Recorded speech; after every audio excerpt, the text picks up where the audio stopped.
Well, here we are, another assassination attempt on the Trump family. This time, the most beautiful first lady that's ever lived, Melania Trump. And we got a lot of new details. When will these never Trumpers stop? When will Iran stop? Here we've got an assassination attempt on Melania, Barron this week, Don Jr., Ivanka, the president. It never ends. Fox News reporting, armed man arrested at Trump golf course allegedly had First Lady's schedule and notes on the Secret Service. Are you kidding me? Are you kidding me? This is nuts. Now, there's never been an assassination attempt on the First Lady of the United States ever in our nation's history. Looks like out in California, they have the same roof on the golf course out there that they have on Mar-a-Lago here. Looks like the same roof tile. An armed man arrested August 2nd at President Trump's California golf course allegedly had First Lady Melania Trump's schedule and detailed information about U.S. Secret Service personnel, according to reports. Crazy. Janine John, I guess, is it Tail or Teal? He had more than 200 pages of writings that included schedules for the First Lady and members of the President's Secret Service detail. The Associated Press reported this, citing information revealed during an L.A. County court hearing yesterday. The New York Post reported that prosecutors said he had 7 notebooks containing 208 pages of drawings and sketches of Trump National Golf Club, Los Angeles, and Rancho Palos Verdes. It lists Secret Service schedules, details about individual security personnel, and copies of Melania Trump's schedule. What's going on here? Look at this guy. Look at this guy. Yeah, sick, nuts. You know, these are your never Trumpers, people, okay? These are your never Trumpers. The writings also include a detailed list about surviving off the grid, according to the Associated Press. L.A. County Judge John Lonergan Jr. called the allegations alarming during yesterday's hearing. The case itself is alarming in this day and age with violence creeping into our everyday lives. That's what the judge said. The judge suspended criminal proceedings after a pretrial evaluation indicated the suspect not mentally fit to stand trial, and it's been sent to mental health court. Are you kidding me? Are you kidding me? Everyone who does something like this is mentally ill. He was arrested earlier this month after plainclothes federal agents spotted him walking the grounds of the golf club, taking photographs and videos, and appearing to monitor security planning activities ahead of Trump's visit, Fox News previously reported. Details who detained him allegedly found a 16-round magazine loaded with hollow point ammunition in his pants pockets, according to the L.A. County Sheriff's Department. Authorities searched his vehicle and removed a loaded pistol with a round in the chamber and another magazine containing hollow point ammunition. He claimed he worked for the State Department, was at the golf course for a security detail. Investigators later searched his home and recovered an illegally modified AR. I'm going to go through more of this when the radio show begins in a few minutes. You know, if they sent this guy, the judge basically went all Lindsey Chancey on this case. He sent this guy to mental health court. That's almost dismissing the case. Anyone who goes and plans, plots, and attempts to murder anyone is a mental patient, okay? Just because someone's a mental patient doesn't mean they get to go to mental health court. If we didn't send mentally ill people to prison for violent crimes, the prisons would be pretty empty. Anyone who takes another life, attempts to take another life, plans to take another life, has a screw loose. You know, do you think that if this were a Democrat first lady, that the judge would have sent it off to mental health court? Of course not. And look at how little news coverage this is getting. You know, I mean, we've got the Barron plot this week. There's more. There was an incident at Mar-a-Lago this week, which I'm going to get into shortly as well. Welcome to the program. If you're new, my name is Brian Craig. This is where MAGA comes to talk. That's right. And if you'd like to call in, the number is pinned in the live chat. We are going to be live on the radio in about a minute. I'm going to go over this story in some more detail. I'll go over the new incident at Mar-a-Lago. A lot's happening. A lot is happening. No doubt about it. Okay, less than a minute. Yeah, the number's toll-free, 888-465-2631. Not only has the president had more assassination attempts against him than all the other presidents combined, for the first time we have assassination attempts and plots on the first family, multiple attempts, and that has never happened before. And it's not just the Iranians. It's your local neighborhood, left-wing, never-Trumper, lunatic Democrats. All right, we've got 20 seconds until the radio show begins. All right, so hang in there.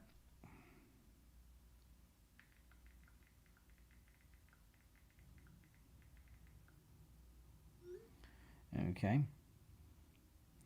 Stand by.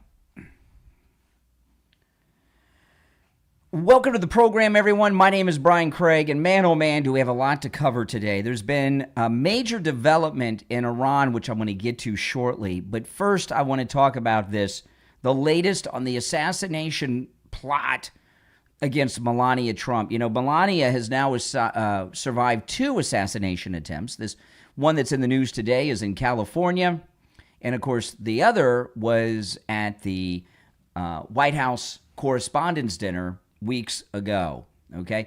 Now, of course, as you know, because I've been covering this, there have been more assassination attempts against President Trump than all of the past presidents combined. But we're also in new territory. We have assassination attempts against the first family, the first lady, and 3 of the first children. This has never happened before. There have never been assassination attempts on the first family ever before. That has not happened before. This is new.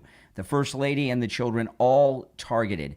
And a judge, this guy that was planning this assassination against Melania Trump, the judge has gone very Lindsay Chancy on this guy and practically has dismissed the case.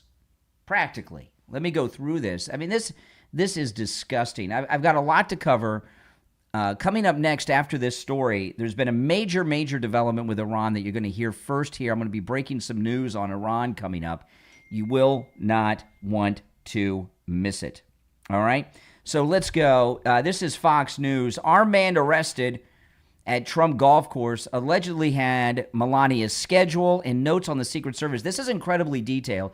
Now, this story has been reported in the Gateway Pundit, the Associated Press, the New York Post. This story I'm going to read from right now is from foxnews.com. It's been widely reported, but also at the same time, there's a cover-up going on. It's not getting the publicity that it should, especially the judge giving a slap on the wrist. Remember, there was last week, the guy that was attempted to assassinate the Secretary of Treasury, Scott Bessent, was given 73 months. And he's already got like a 1.5 time served on that assassination attempt. An armed man arrested August 2nd at President Trump's California golf course had First Lady Melania Trump's schedule as well as detailed information about the U.S. Secret Service personnel, according to reports.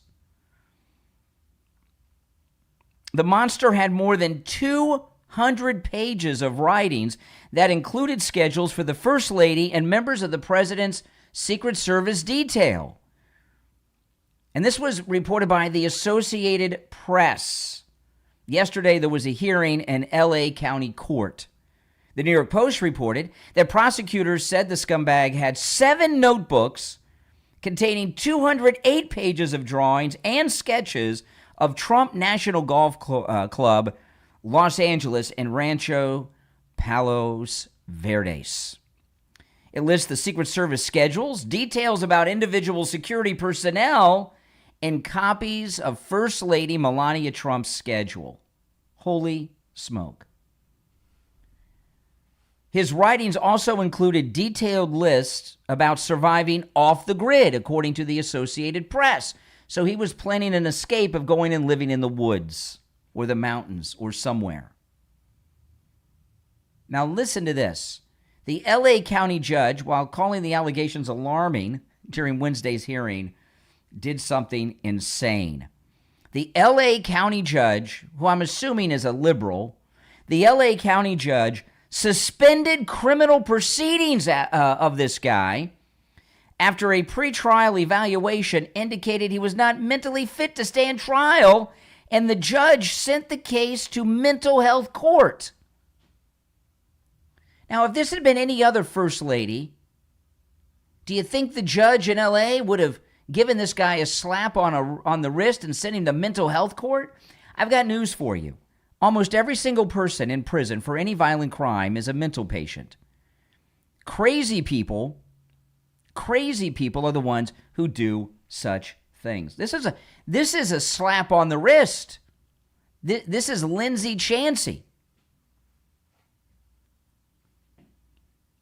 He was arrested earlier this month after plainclothes federal agents spotted him walking the grounds of the golf club, taking photos and videos, and appearing to monitor security planning activities ahead of Trump's visit.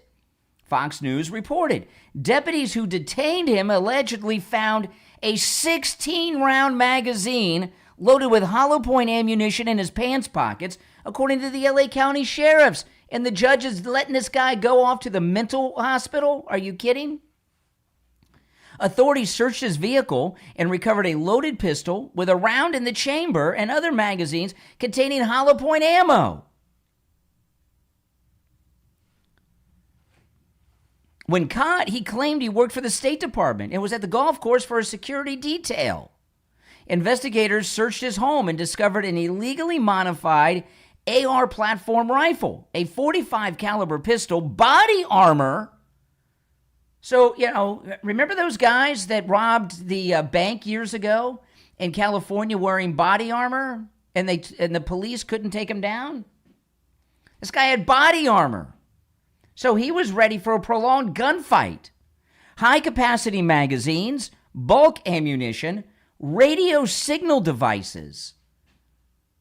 What were those for? And multiple notebooks containing what authorities described at the time as concerning statements.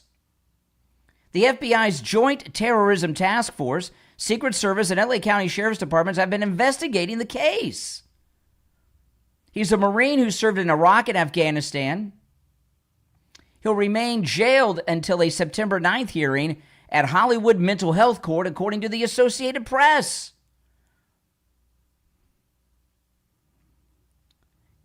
His public defender, who's his hired liar attorney, cautioned against drawing conclusions about his motives.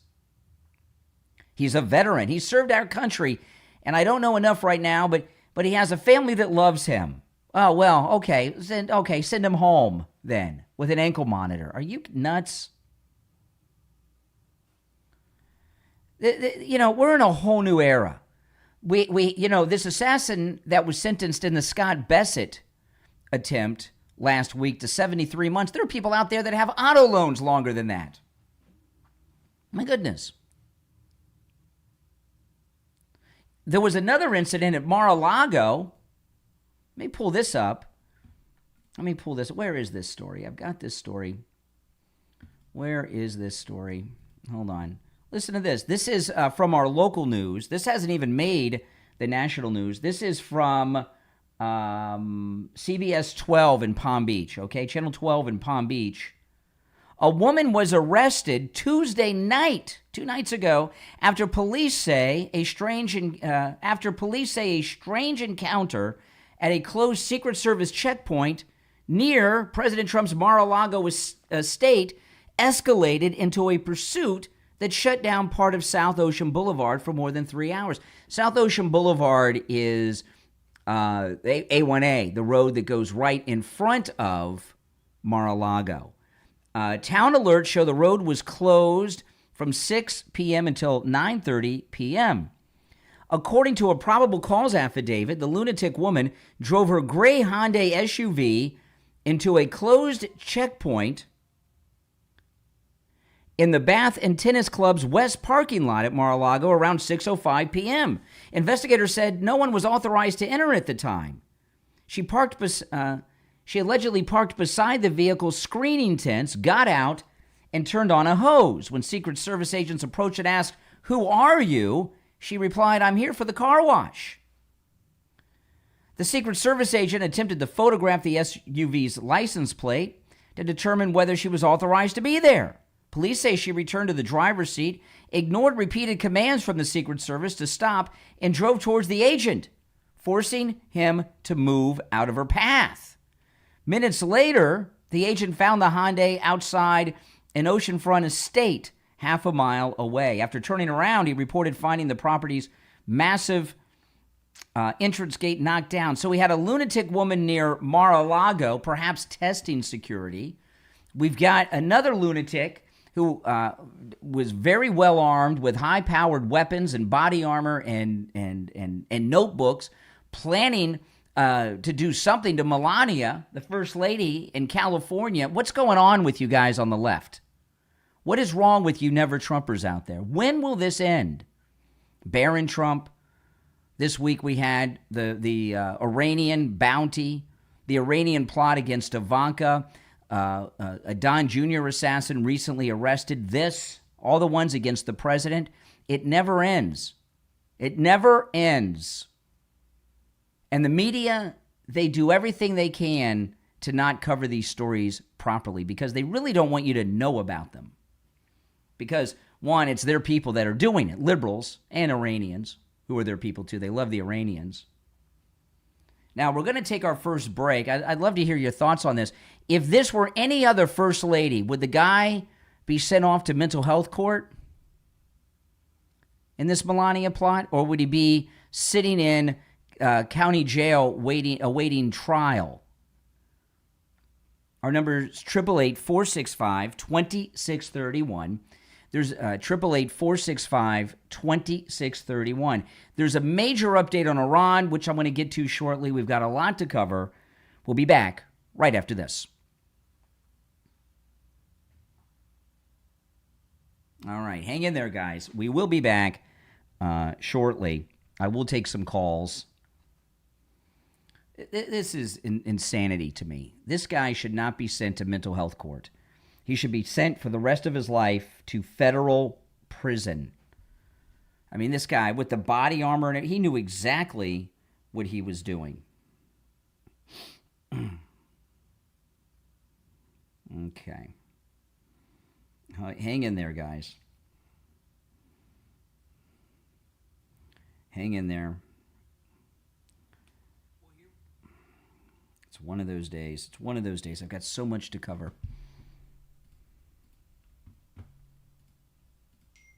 Okay. Stand by. We'll be back shortly.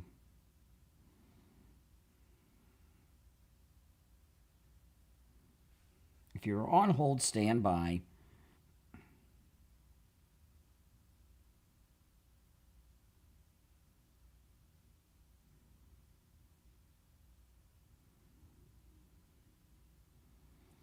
We will be back shortly, and we've got a lot to cover. All right, now I can't believe September is almost here. Medicare open enrollment's right around the corner. If you're a Medicare recipient, call Chapter. They can help you no matter where you are in the United States. Okay, they cover all 50 states. Give them a call. The number's on your screen. It's also in the description of the video. And I'll give it to you in just a moment. When you call Chapter, you'll speak to a licensed Medicare advisor. They're going to review your policy at no charge, and you want to give them a call, and get everything set up before the open enrollment period begins. Things get real busy during open enrollment. Call in right now and get it taken care of. My mother-in-law called Chapter. She called this number right here on the screen just the other day. She's got everything lined up for open enrollment now, okay? And because they're a national company, they have access to all of the over 25,000 Medicare policies out there. 805-754-3033. 805-754-3033. That's 805-754-3033 for chapter. All right, we got just over a minute, and we'll be back. We have a new break schedule, so I got to kind of get used to it. They changed the break schedule on me, so I got to get used to the new break schedule, which I'm a little, because I'm on a body clock because I'm so used to the schedule we've had for years and years and years, and it just changed like yesterday, almost without notice. So it throws me off a little bit. When we get back, I will take some calls. I'm going to get into the latest update with Iran. And there's a lot more to cover as well. Let me see here. Okay, we'll be back in about 1 minute. 1 minute. Oh, boy. Oh, I tell you. You know, and they keep asking this ridiculous question, where's Melania? Where do you think she is? You know, they got all these plots against her and her family. Would you be out there all the time? I don't think so. I don't think so. All right, about 30 seconds and we'll be back. Yep, the number's toll free. It's pinned in the live chat. If you're on hold, stand by.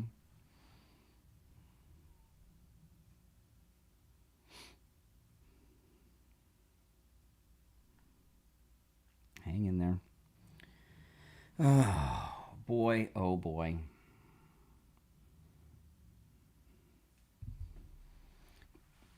And even when liberals hear these stories, they still, where's Melania? Where's Melania? Would you be out in public if this kind of thing were happening to you? I don't think so.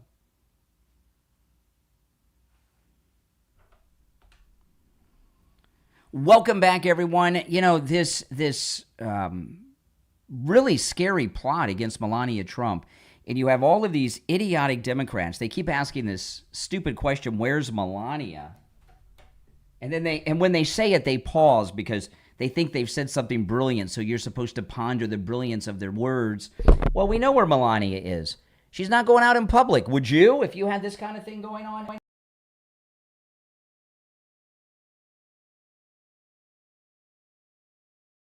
Call or two. You're on the air. What's your name? Where are you calling from? Good morning, Brian. This is Dave from Pennsylvania. Hey, Dave. Yeah, it's unfortunate. They're probably facing this the rest of their lives with these idiots that's trying to assassinate them. Mm-hmm. You know, and it's just so hypocritical of the Democrats. You know, they let people like that off the hook or make excuses for them. But yet, remember when Biden and his administration wanted to throw the books at the January 6th people. Yeah. And even at Donald Trump, before he was running for president for the second time, you know, they wanted to throw the book. No problem and at all. So we've got, I mean, think about it. Just this week, these are the stories that have happened just this. I'm not including Scott Bessett's assassin being sentenced to 73 months in prison last week. That's just this week. The Barron Trump Iran bounty, right? We've got this story that I just shared with Melania, where this guy was obviously not only planning something big and with the body armor, a gunfight, he was planning living off the grid after, right? And then have you seen this story? A guy from California was going to the Capitol. He brought with him a guillotine. What the heck was that all about? You know, the left, we have a problem with left-wing political violence in this country. Oh, big time. But, yeah, that's unfortunate. I mean, you know, they got to look over their shoulders the rest of their lives. It's very unfortunate. Mm-hmm. It is. All right. That's the way it is with Democrats, right? I mean, you know, since John Wilkes Booth, John Wilkes Booth was a Democrat too. That's how Democrats are. Okay, now if you're on hold, stand by. If you'd like to call in, the number's toll-free, 888-465-2631. 888-465-2631. Now, President Trump has declared mission accomplished in Iran. And he did this over Truth Social. He posted pretty clever photograph, a meme on Truth Social, and it says "Mission accomplished 2026," and he's got the Ayatollah next to this sign, and it's him, and it shows everything that's going on. And then to his right, he has George W. Bush, and it's images of Iraq, and it says "Mission not accomplished 2001 to 2021." So the president has declared mission accomplished in Iran, which is true. But there's been something that's happened in Iran that has not been reported. And you're going to hear it for the first time from me. And this is what it is. Not only has President Trump accomplished his mission in Iran, right? Their ability to have a nuclear weapon, to develop a nuclear weapon is forever gone. Their Army, Air Force, and Navy is destroyed. But President Trump, without any boots on the ground, other than that rescue operation of the downed airmen a month or two ago, without any boots on the ground, with just an air campaign and a naval blockade. Think about this. President Trump, and this is very true, no one in the media is going to tell you this because they don't want to give President Trump credit for anything. President Trump has given us regime change in Iran. There has been regime change in Iran. That's right. Not only has there been regime change, it's a major regime change. The Ayatollah Khomeini is dead. His son is either dead or so injured that he's beyond recovery. It's been months. No one's seen him. No one's heard him. The country has no clear leader. There's a civil war going on between what's left of the civilian government and what's left of the IRGC. They were a theocracy run by the Ayatollah Khomeini, and that's the way it's been since 1979. But now those days are over because the Ayatollah is dead and his son is either dead or out of commission and beyond recovery. If that is not regime change, I don't know what is. So we've completely defeated Iran. Now, there'll still be a pain, and we're going to hear from them every once in a while, and they'll act out, and then we'll respond. And it'll be this way for many years to come. But we have regime change, and we've defeated them, and they are a shell of their former self. Now, if you did, I would love to hear your thoughts on this. With the Ayatollah dead, his son dead or so injured, he's beyond being recovered to a point where he can lead because no one's seen him or heard his voice since any of this began, okay? Not even a photograph like that fake thing they did with Mitch McConnell weeks ago. This is 100% regime change. And President Trump has rewritten the way that wars are fought. He's rewritten the way America leads combat operations.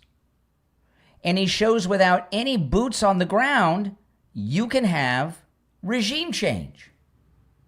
And the regime change sure came at a very small price, didn't it, compared to Iraq? Look at Afghanistan, by the way. We didn't have regime change after 20 years in Afghanistan. The people running Afghanistan today are the same people that were running Afghanistan when the towers got knocked down. The Taliban, they're back in control. And President Trump, one of the things, the left, they never understand President Trump, and they never will, okay? And one of the things about President Trump that they just don't get, and they'll never get this, okay? This is something we just got to accept. They'll never get this. They'll never understand this. It'll never make sense to them.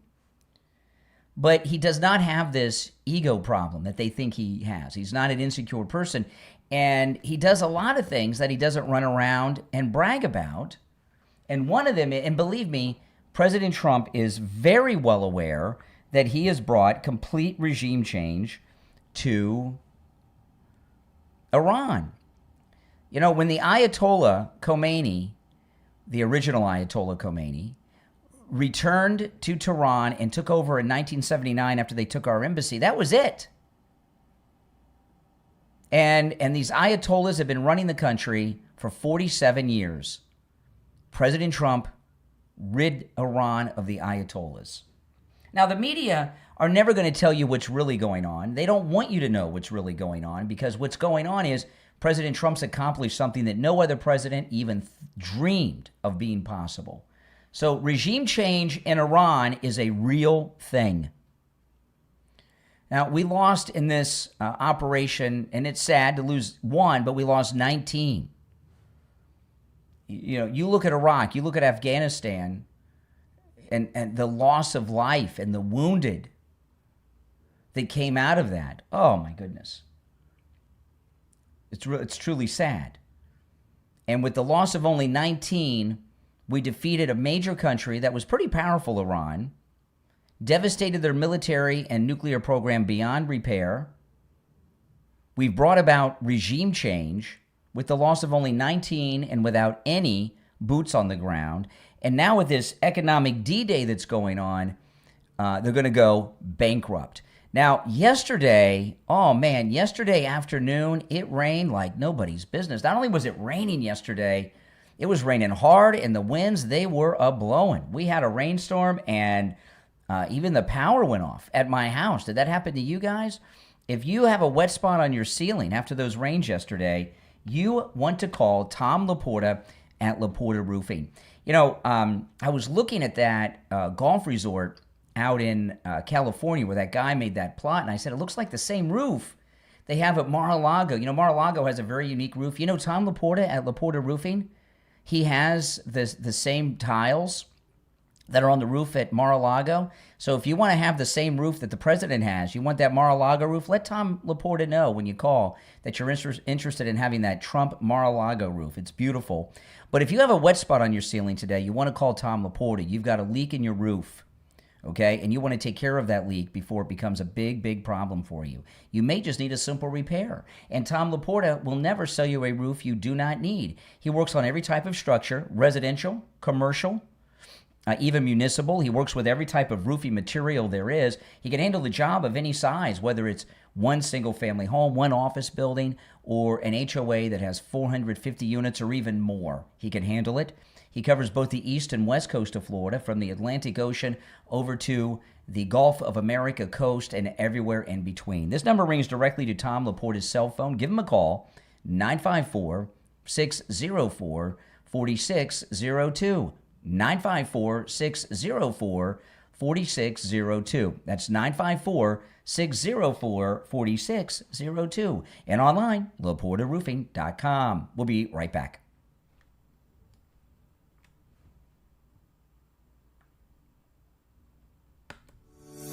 Are you tired of spending too much on takeout, guessing what's in your food? Have you ever finished a chess game and thought, I know I went wrong somewhere, but not sure what's going on there. Okay, I know what I got to do. All right, hang in there, guys. We are in break. All right, let me cue this up. If you're on hold, stand by. Oh, okay, I see. Let me check it out now. Hold on. I've had some issues today.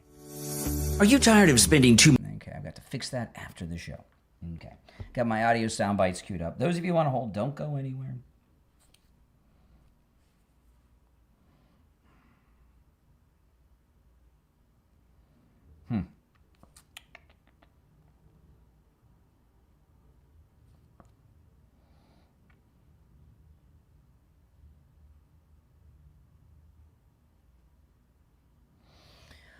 Oh, man, guys. I got to tell you, we are in some really, really scary times with these Democrats. This story on Melania is just frightening. Now, give me a yes or no in the chat.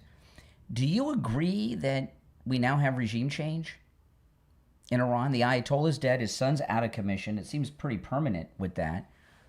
Isn't that regime change? We have a fight for control between the civilian and the IRGC governments. There's no clear leader, right? That sounds like regime change.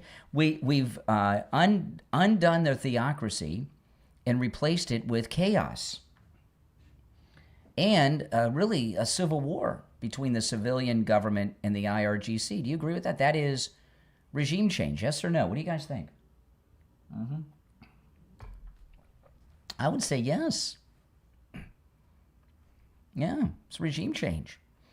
No question about it.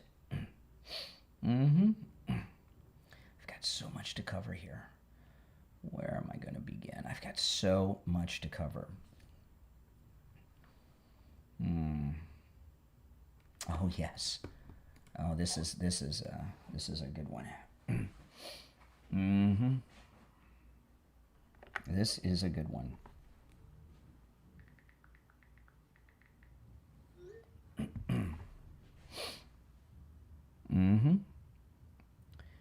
Man, I would say without question, regime change. Without question.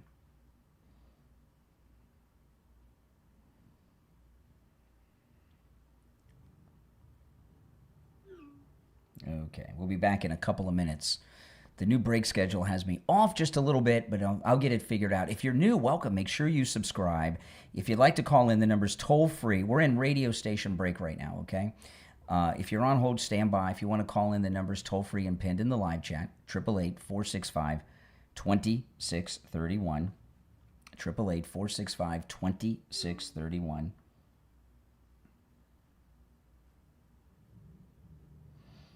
Okay. Let's see. Oh. Okay. Okay. 30. All right. Yes. And if you guys could like the video, I'd greatly appreciate that. When you like the video, you get the video recommended to people that have not yet found the channel. So please like the video. Now I'm going to play this. I'm going to take a call, but this clip here, I'm going to play coming up. I'll give you guys a sneak peek. Unfortunately, the audio is not the best, but this is Abdul talking about Obama. Our state helped elect a guy, Barack Hussein Obama, to the presidency.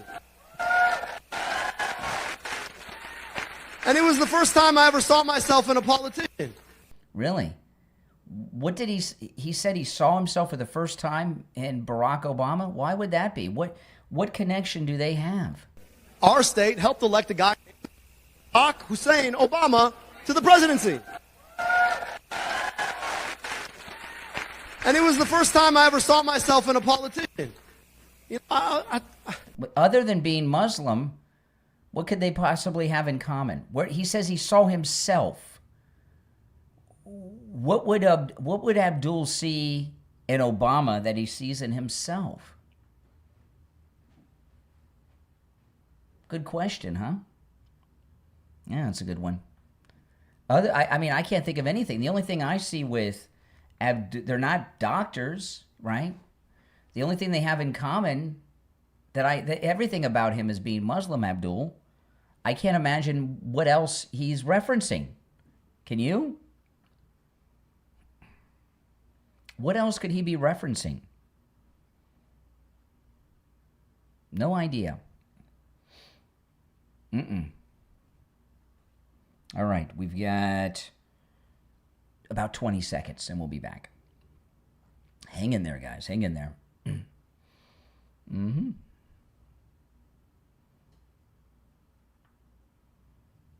10 seconds.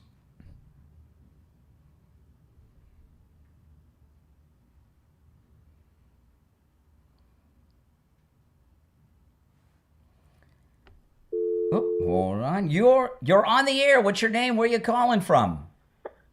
Yeah, good morning. Oh, hey, Richie. Good morning. I hate to start out the morning by calling you the great spin master, but I'm going to do it. What am I spinning? You're spinning this regime change garbage. Oh, in I'm going Iran? to explain what I mean by that. All right, now for people that aren't, for people just tuning in, okay? Let me do a quick recap on this because I don't see any other way. Okay. President Trump on Truth Social declared mission accomplished in Iran, okay? And I went a step further and said that President Trump has given us regime change in Iran. The Ayatollah Khomeini is dead. His son is probably dead. If he's not dead, he's injured beyond recovery. No one's seen or heard of him, not even a photograph since this began. We have a civil war going on between the civilian government and the IRGC. There's no clear leader. That sounds like regime change to me, Richie. It was a theocracy 6 months ago. Okay, now I'm going to explain why I say you're a spin master. Oh. You're 100%. You're 100% right in everything you've said. Now I'm going to compare it with Venezuela. We went in there and we regime changed then. That's obvious. And you know why I can say that? Because we have total control and they're cooperating with us. The government of Venezuela, they've become our allies. But in Iraq, Iran, we have a difference because what you had was a government that was IRGC and the Ayatollahs. Yeah. It was like a split government. It's no longer like the presidency it's no longer a theocracy because the religious leader's No, gone but- and they have no replacement. Right, I exactly right. But the problem is that the militant faction, the IRGC, have taken over for what it's worth. They're worse than the Ayatollahs. The Ayatollahs were basically the moderates, believe it or not, and you know that. And the fact of the matter is that the civilians still don't have the weapons. 6 months ago, and Iran is contained. 6 months ago, they had the Ayatollah Khomeini in charge. Okay, he was the supreme leader. I agree with you. Now, the religious leader not only is gone. There's no successor. And there's no clear leader of the country, and there's a fight between those two factions. That's regime change. Yeah, but here's the deal. I said I agree with that. And Venezuela, the president of Venezuela is Maduro's vice president, right? Yeah, but they're cooperating with us. Now let me say this to you, and this is straight up, straight on. Who was the one that killed 40,000 people, the Ayatollahs or the IRGC? Under the Ayatollah's orders. Let's be honest. Under the Ayatollah's command. No, you're wrong. You're totally wrong. You're totally wrong. And it was a decision made by the IRGC. And the fact of the matter is, they stick the security, the high security. All right, Richie. We're going to have to agree to disagree. I know it rubs you the wrong way because you want to, you want to think that we lost the war in Iran. We didn't say we lost the war. We defeated them and brought about regime change without any boots on the ground. Pretty good deal. Regime change is when you have the civilian population take their country back. No. And that hasn't happened. That's not true. That's not true. That's not regime change. That's not what happened. Oh my God. That's not what happened in Iraq. You went from Tojo to Hitler, and you're calling it a good thing. You're crazy, man. I'm sorry. You're spinning it's still regime change. You want to spin it. It's still regime change. Yeah, it's gone from Tojo to Hitler. That's regime change. Well, that would be regime change. And it should go to. Oh my God, Brian, I love you, but boy, this is really ridiculous. All right, Richie, I appreciate the call. Take care. No, I'm going to let you go. You're going to let me go. I'm going to let you go. It doesn't. You got things mixed up. Okay, now there's a new clip of Abdul. Abdul's the Muslim Democrat running for Senate in Michigan. Now, unfortunately, the audio is not that great on this clip, okay? But what he says is so revealing that it's worth the poor audio. He's speaking to a group, and this is recent, and I'm wondering if the audio is messed up on purpose because if a clean copy of it comes out, I will share it, and if someone has a cleaner copy of this, please get it to me. Just post it on X and tag me because I found this audio and I did search for a better copy of it, but this is all that exists. Okay, I'm not going to set it up other than to tell you that Abdul says something that, it should be a top story in all newscasts today, with breaking news and breaking news music and breaking news sounders, but it won't. Because listen to this. Our state helped elect a guy, Barack Hussein Obama, to the presidency. And it was the first time I ever saw myself in a politician. Okay. Well, I'll play the rest of it in a minute. The mic's cutting in and out there on it. But he said Michigan helped elect Barack Hussein Obama. I thought, hey, liberals, Democrats, I thought Democrats said it was racist to say his middle name. But he said it was the first time he ever related, the first time he ever connected to a politician. What about Obama and Abdul would make Abdul feel connected to him, and the first time ever to a politician? The only thing I could think of is everything about Abdul's being Muslim. So what else could there be other than the fact that he's Muslim? Listen, here it is. I'll play the whole thing now. Our state helped elect a guy, Barack Hussein Obama, to the presidency. And it was the first time I ever saw myself in a politician. I was like, his dad immigrated from Africa. My dad immigrated from a different part of Africa. He had mixed parents. I was raised by my dad and my stepmom, Jackie, who's a daughter of the American Revolution from the middle of the state. He's got a funny name. I got a funny name. He's tall and skinny. I'm short and thick. Short and thick? What's he talking about there? That's a strange thing to say. What's he referencing there? Wow. And now all of a sudden, you know, this rewriting of history, so his Muslim family are daughters of the American Revolution? Since how's that possible? Were there Muslims fighting in the American Revolution? I missed that. But other than him being, everything about this guy is Muslim. So what else could he be referencing with Obama that gave him a connection that he's never felt with another politician before? And when he says short and thick, what's he talking about? What a strange person he is. What a strange man Abdul is. Well, he and Angie Nixon here in Florida are the faces of the Democrat Party right now. They're the two most high-profile Democrats in America right now running for office, and both of them have different dysfunctions, but certainly have dysfunctions. All right, if you're on hold, hang in there. Our number's toll-free, 888-465-2631. 888-465-2631. I want to talk about Jamie Levac over at Swift Tax. Oh, man. You know, if you owe back taxes, call Jamie Levac, even if you've already made arrangements with the IRS on payments. You know, one of our listeners owed back taxes to the IRS. He went, and it was killing him. He went to the payments. You know, he would make the payments. They're not making a dent in his debt. He goes to Jamie Levac. Jamie Levac went and looked at his past years and found out that he didn't owe the IRS money. In fact, the IRS owed him money, and he got him the money back. Isn't that something? It's absolutely amazing. So if you owe back taxes to the IRS, call Jamie Levac. You know, you hear a lot of companies advertising nationally. If you owe $10,000 or more, call us. Those companies charge a boatload of money. I mean, a lot of money. And if you're in debt to the IRS, you don't have the money to pay these companies. Jamie Levac does what they do better. And he does it for a tiny, tiny, tiny little fraction of what those big companies charge. If you own a business, call Jamie Levac. He can help you with your business taxes, your bookkeeping, even your payroll. No matter how large or small your business is, whether you're a large brick and mortar business with hundreds of employees, or you're an Uber driver, or work in the gig economy, or have a home-based business, call Jamie Levac. He can help you with your business taxes and bookkeeping and your payroll taxes and all of that, no matter what size of business you have. And Jamie Levac can also help you with your taxes no matter where you are in the United States, okay? Now, if you're here in South Florida, you're more than welcome to meet with Jamie Levac at Swift Tax in person. He'd love to do that.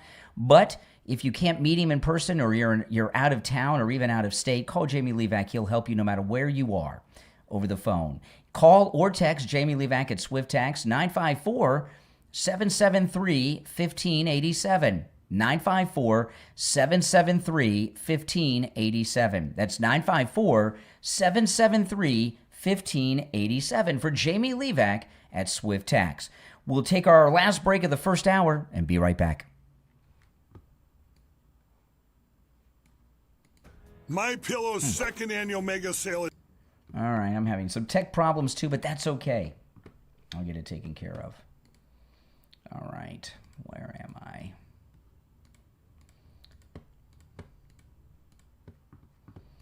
Hang in there. If you're on hold, stand by.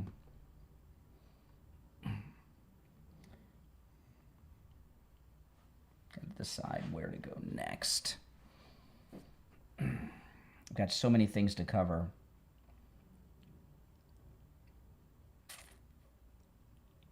Oh, yes. This is a big story. Okay, that's a very big story.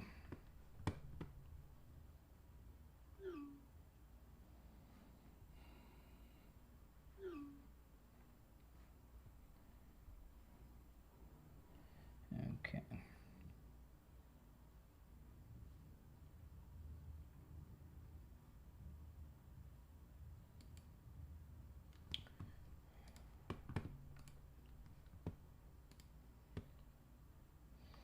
Let's see, where are we?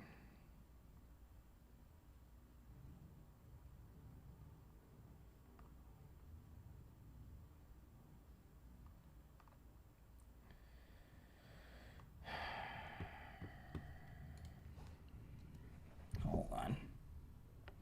If you're on hold, stand by. We'll get to the phone shortly. 38.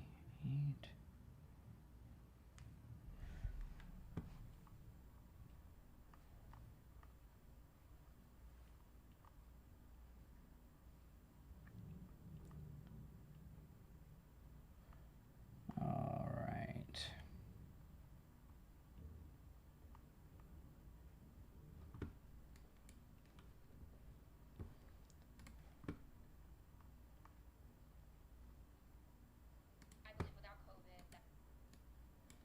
Okay.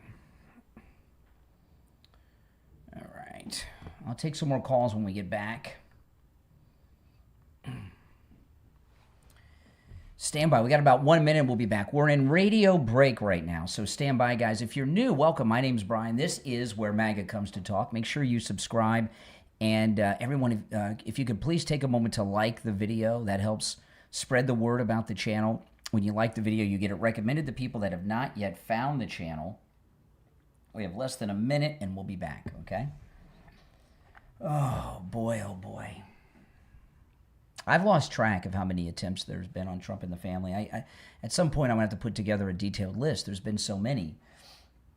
It's very unusual, so you don't usually have to make a list. You can just remember, but less than 30 seconds, and we'll be back, guys.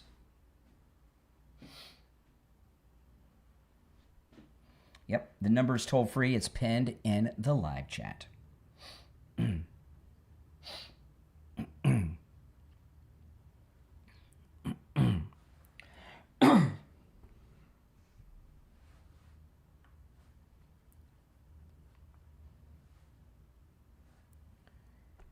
You're on the air. What's your name? Where are you calling from? My name is Matt. I'm calling from Colorado. All right, Matt in Colorado. What's on your mind? Well, not too much. I enjoyed discussing politics and geopolitics and having civil discourse about that. Mm-hmm. Okay. Sounds like you're looking for a date, but go ahead. Sounds like a dating profile. What's on your mind? I've brought up a lot of things today. Is there something? Am I wrong to assume that you're not on the Trump train, being in Colorado, or is that an accurate assumption? And by your tone, yeah, I am not on the Trump train, but yeah, okay. I think most importantly, what's going on in the world is certainly the expanding conflict in Iran, and I think hold on a second here. I missed something. You know, hey, listen, I've been on the air for about an hour, so maybe some news is broken I've missed. But you said the expanding conflict with Iran. Iran is contained. They're defeated. Their nuclear program's devastated. Their military's devastated. There's been regime change, and they're contained. Where's this expansion that you're referencing? I missed the expansion. Okay, so you don't understand that the 7 surrounding countries have been attacked, that Jordan's been attacked. You don't understand it's a regional conflict. The conflict, Iran, 6 months ago. Let me put you on while I answer my very busy phones that are coming in. Okay, are you back with me? Yeah, I'm back with you. Okay. About 6 months ago when this air campaign began, okay, Before that happened, Iran was a major military power in the Middle East, right? They had a navy. They had two air forces, right? They had the regular Air Force and the IRGC Air Force, okay? They had a very well-equipped army. They had a drone fleet and a lot of rockets.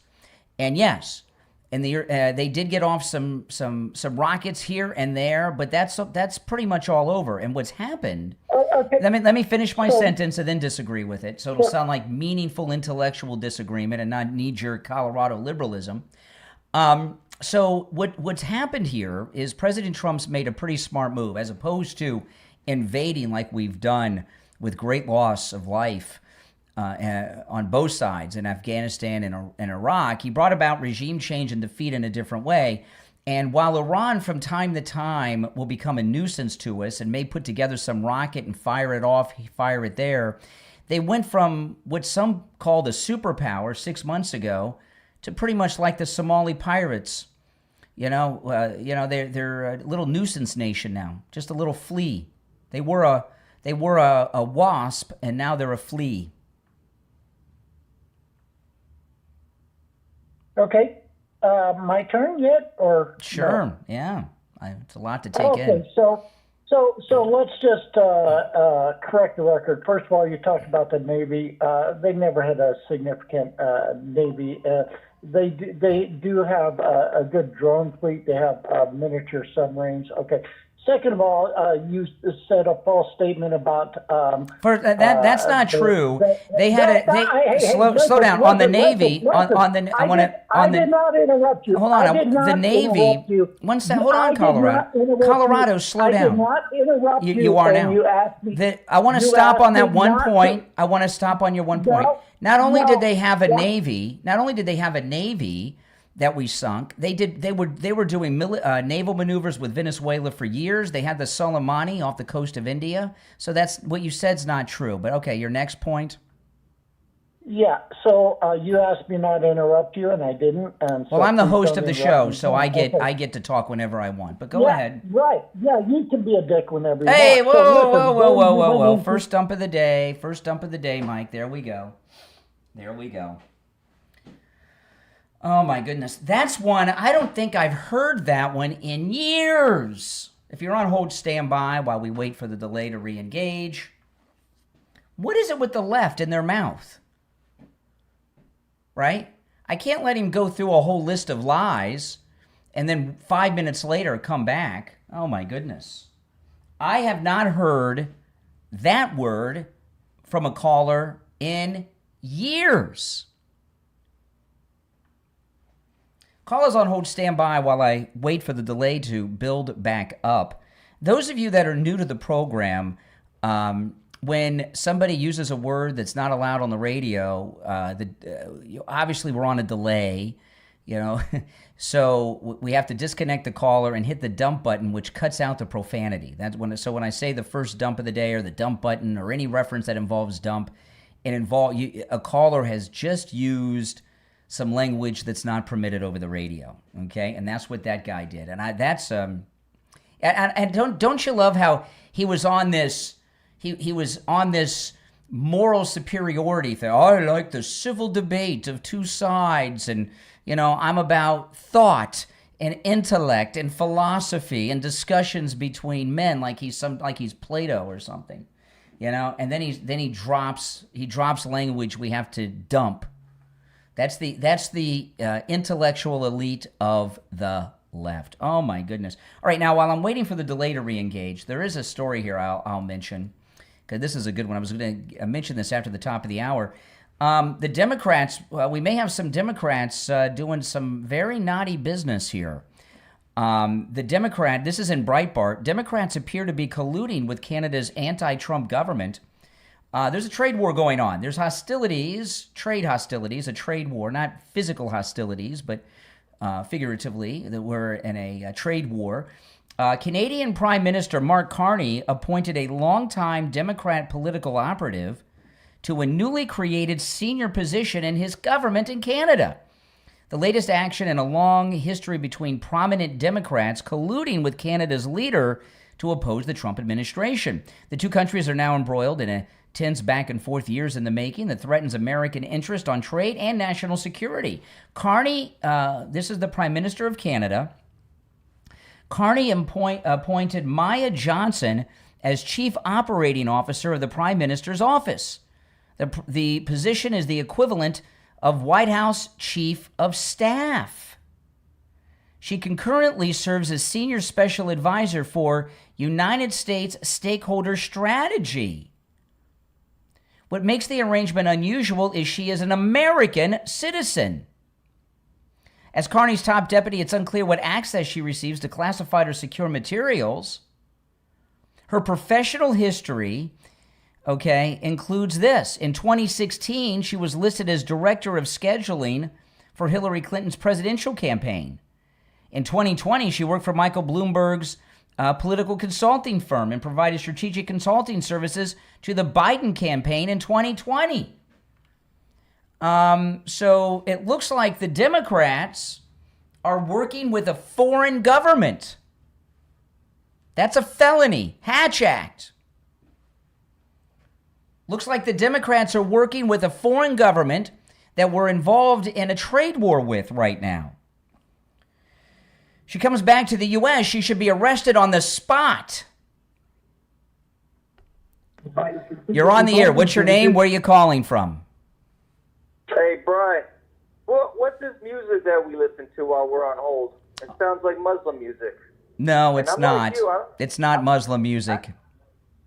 Or North African music or something. No, it's not North African music either. What do you call it? What I call it is on hold music. I don't know. Okay. Aside from that, I'm like you. I don't like Muslims either. I didn't say I don't like Muslims. I didn't say I don't like Muslims. Oh. All right. Well, I guess I'm alone. I don't like Muslims. I thought you did. No, like that would Muslims. make you that would make you a bigot. Oh, there's not another word. All right. No, Well, no. If you just generally you got to paint me with your brush of bigotry. Good try, but it's not going to work. I could have swore you didn't like Muslims. All No, right. there's some people I don't like that happen to be Muslims, but there's some people I don't like that happen to be white, like Carney in Canada. Does that mean I hate white people because I don't like Carney in Canada? Or I don't like Tucker Carlson. Does that mean I don't like white people? No, Tucker Carlson's a traitor. Tucker. Yeah, well, Oh. No. So, anyways, aside from that, I don't like Marjorie Trader Green. Because I don't like Marjorie Trader Green, does that mean I hate women? She's a hottie. You used to like her, though. Well, people change and betray you. Yeah, it's a cruel world. Hey, you didn't even interrupt that last caller, so I don't know what his deal was. He was just talking, and you didn't interrupt him at all. No, we were having a discussion. And he's as a typical. I may be the first conservative, the first MAGA person he's ever had a conversation with.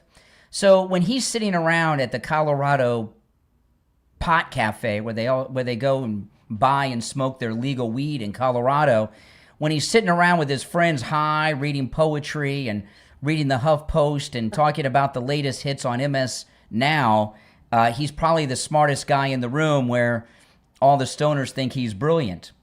But when he's talking to a living, breathing MAGA guy, as opposed to talking about us, the intellect went out the window when he started with the profanity.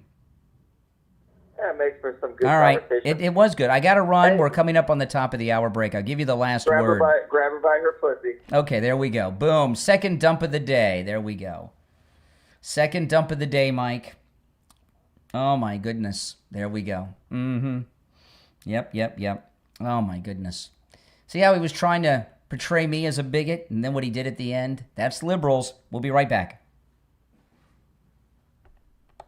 The liberals are on fire today, aren't they? Oh, man. You got to be quick. Got to be quick with that dump button on this program. 2 liberals in a row, both have to be dumped. Why do you think the left are so triggered? You guys on YouTube can hear it. It's okay on YouTube. But it's not okay on the radio.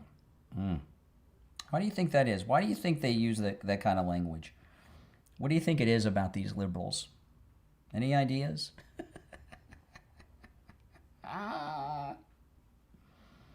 Oh my goodness. They're losing their minds, people. They're losing their minds.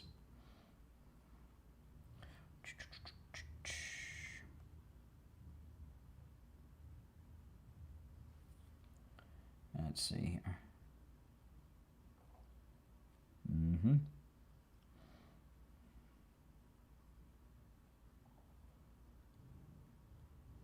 All right. Hang in there.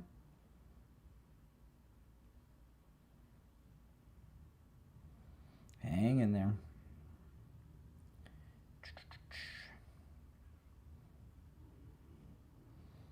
Yeah, we're on a new break schedule, so I'm a little off here. So I'm paying more attention to Mike the board op's texting me. Yeah, the liberals in the audience are out of control. Now, what do you think? This woman, she worked for Bloomberg. She worked on Hillary's campaign. She worked on the Biden campaign. Now she's the chief of staff to Prime Minister Carney in Canada. Is that treason? Is she committing treason? Should there be a federal warrant for her arrest?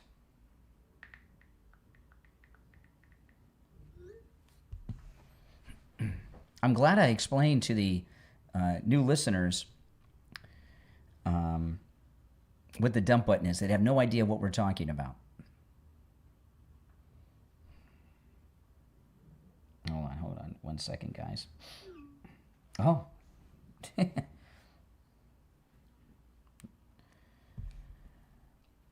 All right, we're back. I'm Brian. Thanks for tuning in. So 2 liberals in a row, and we had to use the dumb button for both. Now, if you're just tuning in, I'll just recap a couple of stories from the first hour, then I'm going to move on to some others. But there was an assassination plot against Melania Trump at the golf course, the Trump golf course in California. The guy was found with an AR-15, armor-piercing or hollow point ammo, handguns, body armor. He had Melania's schedule. He had personal information about Secret Service agents, which I'm curious how he obtained that. Did he obtain that on his own? Does he have somebody that was helping him? And this guy, he did get arrested and he was busted. He was trying to pass himself off as a security agent for Marco Rubio at the State Department. And the judge in California has given this guy really a slap on the wrist, almost letting him go free. He said this is not a criminal matter. He's crazy. He sent it over to the mental health court. So he basically got a slap on the wrist. That's crazy to me. And then, of course, I was talking about the regime change that's taken place in Iran. President Trump has brought us a regime change in Iran, and that's why I think the liberals, we've had 2 liberals in a row, both had to be dumped. The reality that not only did we win the war in Iran, President Trump's mission in Iran has been accomplished, but that President Trump has also brought about regime change in Iran. That's obviously triggered the liberals in the audience. You're on the air. What's your name? Where are you calling from? Good morning, Brian. It's Jeff from Maine. Hey, Jeff. Yes, that lady that went to the enemy is subverting the will of the president and her country, and it's called treason. Yeah, the other story I cover right at the end of the last hour for those of you just tuning in. Prime Minister Carney of Canada has appointed a woman who's an American citizen to be his chief of staff. She worked for Hillary Clinton's campaign, Joe Biden's presidential campaign, and Bloomberg in New York. That sounds like treason to me, Jeff. I think there should be a warrant out for her arrest. What do you think? Immediately. And there's no way that anybody got the schedule of First Lady Melania without being in the inner circle, and that person ought to be arrested and tried, because that is as close to treason as you can be. But why are they doing it? Are they doing it to try to have her murdered or even threatened? That is a crime. Yeah. Well, last week when Scott Bessent, the Treasury Secretary, he's the first Treasury Secretary in history to have an assassination attempt on him. It's the first time there's been an assassination attempt on a member of the cabinet since the night that the Democrat John Wilkes Booth shot Kennedy, because the vice president, Secretary of State, and Secretary of War were targets that night too with the Democrat John Wilkes Booth conspiracy. That guy got 73 months, right, for trying to kill the Treasury Secretary. This guy had a major detailed plot, and he also planned his escape to live in the wilderness of California afterwards, and they sent him off to mental health court. That's basically setting him free. These liberal callers that come in and they say they're polite and let you talk, but the minute they start spewing their lies, and they get called on it, they get flipped right out mad. They don't think they have any right to be questioned. Of course, Iran had a Did I misspeak and said Booth with Kennedy instead of Lincoln? Hey, I only say about 50 million words a day, so give me a break if I said Kennedy instead of Lincoln. You guys know what I meant. Oh my goodness, these right. See, they're always on you, Jeff. They're trying to catch anything. You misspeak, they're like, But what? I'm glad the liberals come here. I block the ones that just talk foolish filth and lies. But the ones that will listen, we can hope that they're going to get red-pilled. So I understand why you allow them a platform. It exposes them just like Trump does. All Trump has to do is let the loony left talk. They're exposing themselves every day, and it's not changing. They hate America. They hate Trump. They hate MAGA. They hate we the people. They hate the Constitution. They want power. They're losing power, and they can't stand it. And I'm glad. I'm just sitting back watching and laughing. Well, the two liberals, they both had different tactics. The first guy, the first liberal, I knew this guy. I love this guy. I knew he was going to lose it. The one that said he likes to have an intellectual political debate, and that was a dead giveaway. Yeah, I know, just a snob. He probably was wearing an ascot, he reads poetry. Give me a break. And I just asked him I challenged one of the minor points he made, and he just totally lost it. The next election, the midterms, and every election here on out is so important. Mm-hmm. We need to get together, stay together, and get the message out. Hey, let's make America great again. Keep America first. And that's right. Hold people accountable. We need justice reform. And it's so important. Well, this story about Melania, this California judge, this assassin of Melania, okay, just so you guys understand, he had ammo in his pocket. He had a pistol in his car with a round in the chamber. He had a badge and was passing himself off as a federal agent with the State Department. He had an illegally altered AR-15 with hollow points at his home. He had body armor. He had detailed plans of the golf club. He had been there multiple days scouting it out. He had the First Lady's schedule. He also had, while they didn't tell us exactly what it was, they said he had personal information about the president's Secret Service detail. And I don't know how and the First Ladies. I don't know how he got that. And the judge sends him off to mental health court. This Lindsay Chancey that killed her 3 kids, they're trying to get her sent to the mental hospital instead of prison. I don't get this. Everyone in prison for murder is crazy. Sane people don't kill other human beings or attempt it. Okay? This guy, this is a liberal judge in California that, let this guy off the hook out there. Yeah. It's disgusting. Can I say one thing about Canada? Absolutely. Because you were talking about Canada, is they would be nothing without us. We've protected them for decades and for a long, long time. Yeah. And the Canadian people love America. It's the government that hates us. And they're selling out to China. They're taking away the Canadians' rights. Well, And it's such this a is mess what up I there. think is going on. And I'm going to tell you, this is what's going on right now. We've gotten two indicators of this. We find out that Carney's prime minister, chief of staff, is this American Democrat who worked on Hillary Clinton's presidential campaign, Joe Biden's presidential campaign, and Bloomberg's campaign, okay?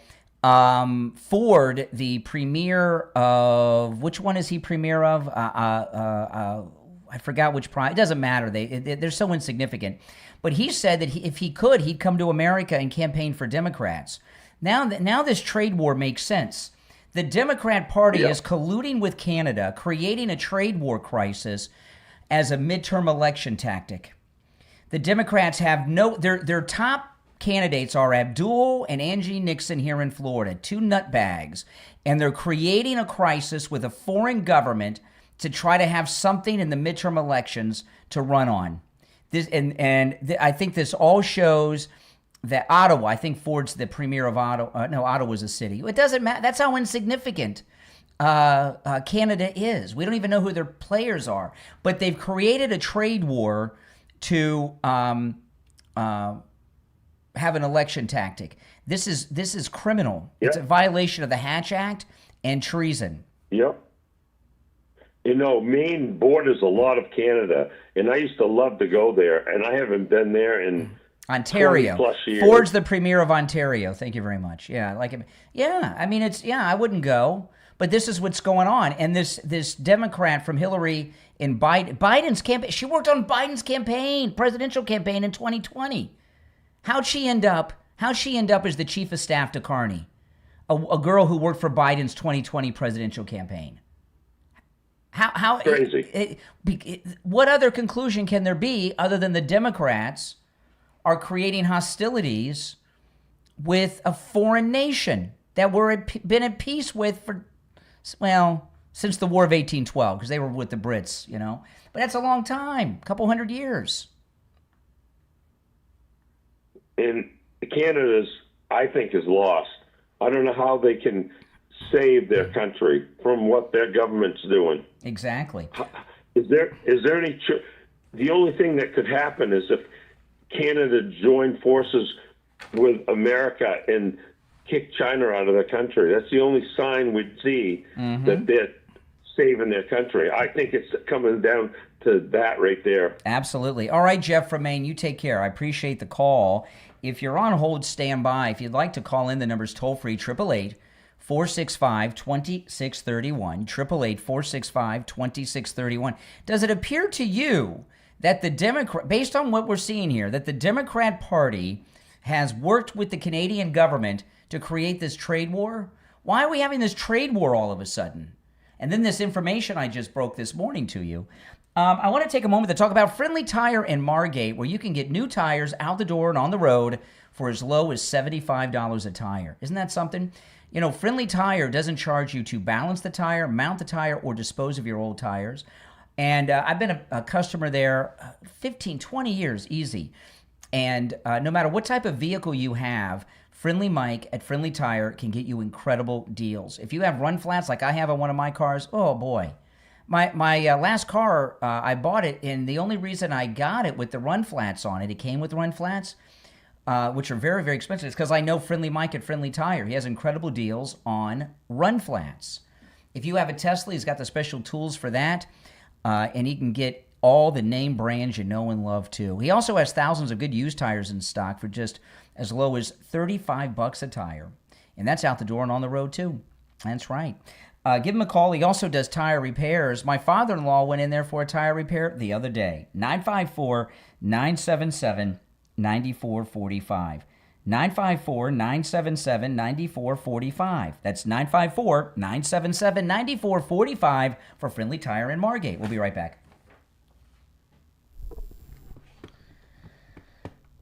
Yeah, I think it's safe to say that there is most definitely the Democrats, and I'd love to hear your thoughts on this. The Democrats are colluding with the government of Canada, which is a criminal activity, to create a trade war, create hostilities trying to create chaos as a midterm election strategy. That's the only thing I can conclude from it. All right. If you're new, welcome. Make sure you subscribe, guys. And if everyone who has not already done it could like the video, that would be super awesome. Hold on, guys. Oh, where is that? Oh, boy. Okay. Hold on. We'll be back shortly. Okay. Okay, we'll be back in just a couple of minutes. Hold on, guys.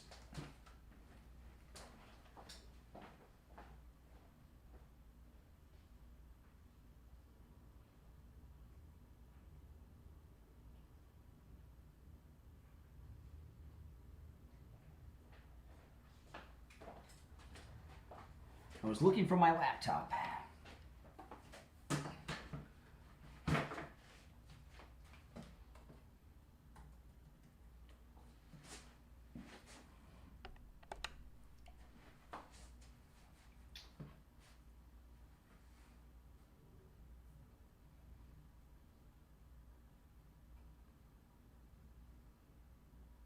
Hold on, guys. We'll be back shortly.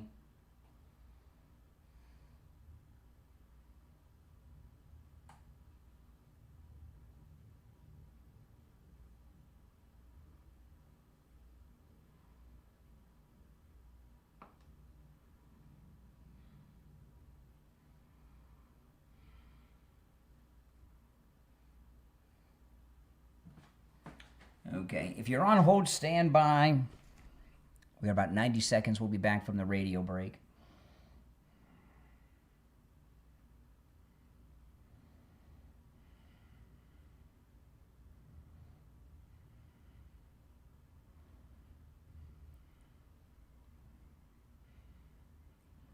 Right. Okay. 1 minute. We'll be back in 1 minute, guys. 1 minute. We'll be back.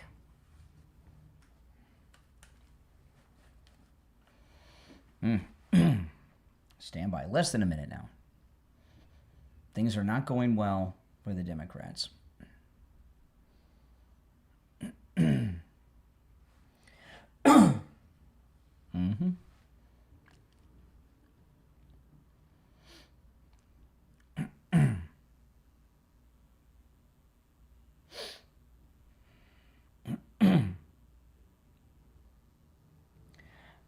Less than 30 seconds.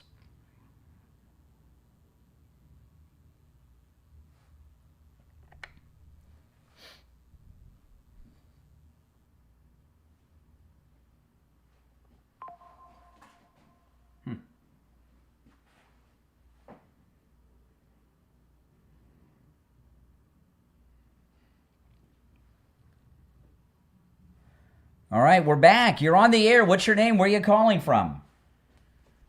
Good morning, Conservative Doug. Oh, hey, Doug. What's up? I'm thinking, bad enough we have liberals in this country, but now the other main problem is we have these judges that should not be judges. They should be removed from the bench. How can a judge say that this guy, maybe he's mentally ill, but he wasn't that mentally ill. He was able to plot a very smart way of doing it. He went around and had no problem. It wasn't somebody that needs to be led around by somebody.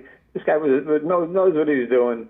He should have been. Let me tell you, this guy, this golf course assassination plot in California against the First Lady. This guy, they got him. He went there 2 days in a row. The first day he was scouting around, taking pictures. He went back a second day and was videotaping and taking photos, and some of Trump's staff got suspicious and called the cops on him. And then when the sheriff's deputies arrived, he told them that he was a federal agent with State Department security, the State Department Security Service. He even produced some kind of badge. And then he had all this information I detailed. I mean, this guy, he has no business in mental health court. I mean, what are they going to do? Send him to juvie like they did try to do with Michael Skakel back in the day? I mean, this is insanity. I'm telling you, man, that judge really is a liberal. The problem in this country. Whatever he is, he doesn't belong on the bench, man. There's got to be a way to get rid of some of these people. The judge is the one that needs to be in the mental facility. That's a good point. Yeah, that judge is really sick in the head. Yeah, man. How can you? Well, because you know the judge is a criminal judge in Los Angeles County, so you know he's a liberal. You know, if this were any other first lady, past first lady, and this happened, he would throw the book at them. But he hates Trump, and that hatred goes to Melania. It's amazing how these people these liberals, whatever they are, judges or whatever, they just try to find any possible thing they can to go against anything President Trump does. I mean, no matter what he does, they look for the smallest detail. I mean, you say anything to them, they bring out, well, how about President Trump? I mean, they don't want to stay in the subject. They always want to just find something to say about President Trump. They're really mentally ill, like you said. These people are nuts, and unfortunately, the media is backing them and trying to do everything they can to help them. Well, that's really, they're called Democrats, and Democrats are nuts. I'm hoping somebody like Elon Musk will start buying some of these companies up and fix them like he did with. The one that I would really like them to look into is this, what looks to me to be collusion between the Democrat Party and the Canadian government to cause a trade war. Yeah. Because that is most definitely what it looks like. All right, Doug, I appreciate the call, all right? Now, Jessica Tarloff over on the 5, she gave an interview. I want to play a couple of clips here. And she brought there's 2 clips I'm going to play. This first one, this is Jessica Tarloff from the 5, the liberal girl on the 5. And this is the first one. She has a regret that she shared during this. Okay, so what Jessica Tarloff is saying, and the next clip she's going to talk about how Trump makes her cry. You don't want to miss that. Okay, so what Jessica Tarloff is talking about here is that she regrets that that Trump didn't get reelected in 2020 because in the 4 years he was off, and it's amazing that he did this because they were trying to kill him multiple times. They tried to put him in prison. They were arresting him all the time. They were breaking into his house. And during the Autopen administration, President Trump was very busy putting together a complete strategy and great team for his second term. And they've come back and they're so effective, she can't handle it. So she says she wishes that President Trump has said this a couple of times. You guys should have just left me alone. He says if my 2 terms were back to back, I'd be retired by now. You'd be rid of me, and here I am. And yeah. And, you know, when I remember when President Trump left office in his first term, I said on the program, and those of you that were listening then heard me talk about this a lot. I said, this, you know, he's going to come back and win a second and non-consecutive term. I said that first before anyone. And the reason I knew that is I saw President Trump the last 15 minutes of his first term. Okay, up at Mar-a-Lago when he flew in on Air Force One and everything, and it was 15 minutes before the Autopen swearing in inauguration, and I saw him and he was smiling ear to ear, and I had a YouTube video about this. It's up on my, and I said, you know, he doesn't have a worry in the world. He knows something we don't know right now, and that's that he's coming back. And I spent 4 years telling you guys long before. He announced and all of that he's going to run, he's going to win, and his second term is going to be better than the first term because he's going to come back with a mandate. And sure enough, that's what's happened. And Jessica Tarloff understands they screwed up. That's right. They screwed up. And I don't know how President Trump found time in those 4 years with the assassination attempts and getting arrested and the break-ins of his house and all this stuff.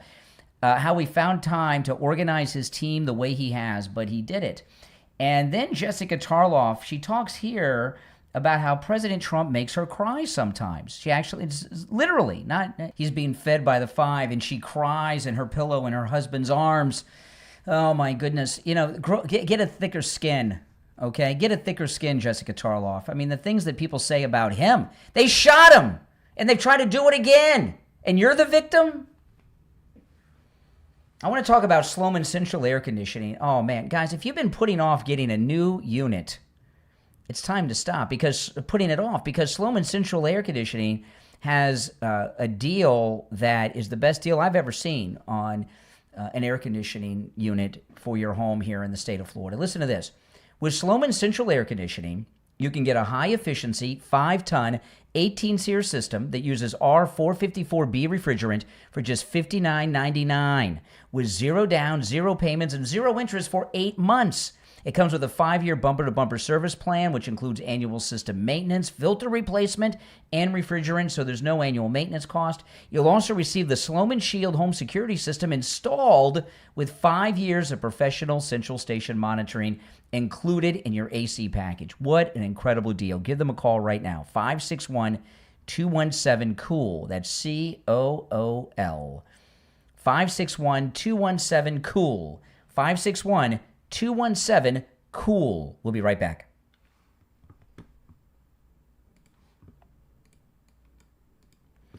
Yeah, I think Jessica Tarloff needs to toughen up a little bit. What do you guys think? I think she needs to toughen up. Let's see here. I've got so much to cover. All right. Oh, yeah. Oh, yes, this is a good one. That's what I'm going to come back with. Okay.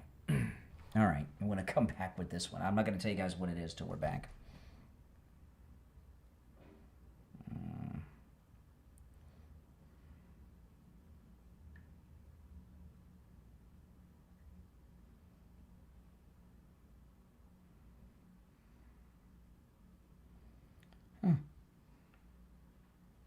Okay, we'll be back in just a couple of minutes, guys. I ate all the rest of my jelly beans. I went to grab a jelly bean that just now, and they're all gone. Oh, boy. Oh, man, oh, man.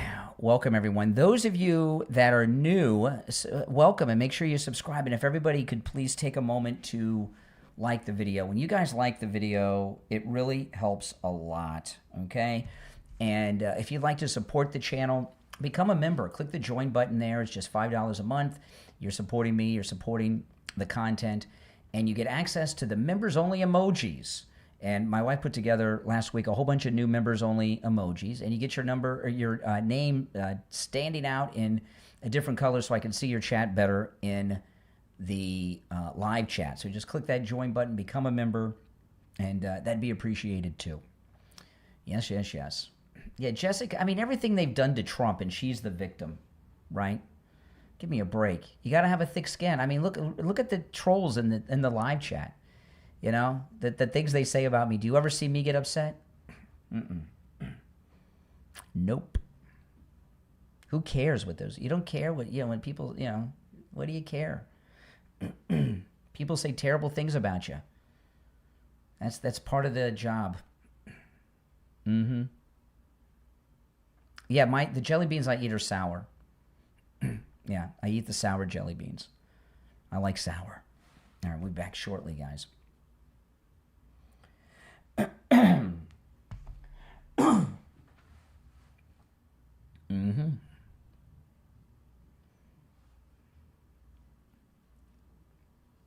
Exactly. I mean, the things people say, I mean, you know, and she cries. Yeah, I got a couple things here I got to get to when we get back.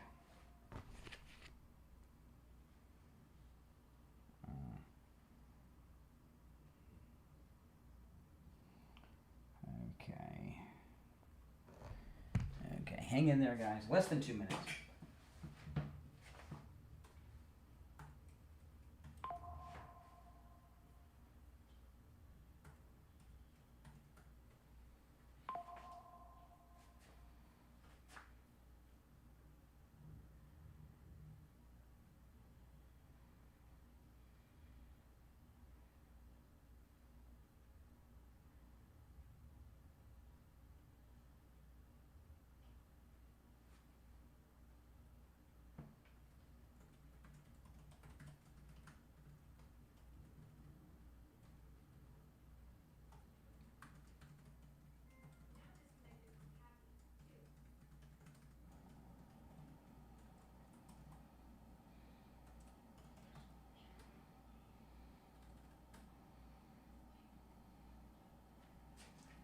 Hang in there. 1 minute. We'll be back in about a minute.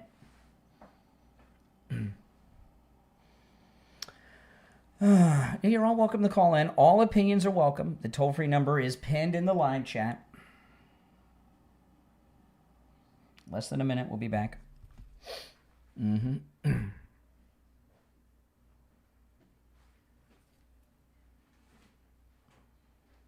on.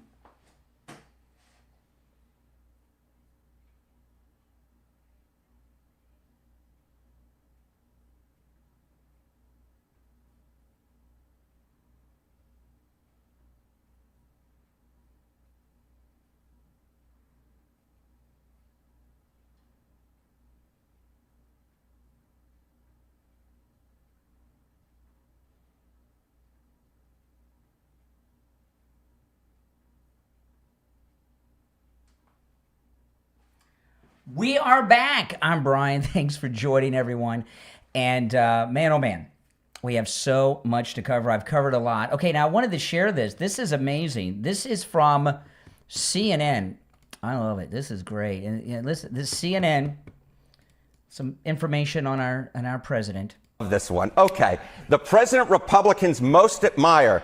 It's Donald Trump. This is a historic comparison. A majority of Republicans say, 53% say, he's the Republican president they most admire. Ronald Reagan, who traditionally has won that much, Donald Trump nearly triples up on this. Reagan at just 18%. And then Abraham Lincoln, who by most historic accounts is the greatest president of all time. But Republicans say that the president that they most admire by, what is this? This is 6-7 times as many, Donald John Trump at 53%, easily crushing Abe Lincoln at 8%. And the Elon poll showed that he was the greatest president as well, Donald Trump. Okay. This slide might end up. Okay, so this is amazing. The president Republicans most admire is not between Trump, Reagan, and Lincoln, right, is Trump by far.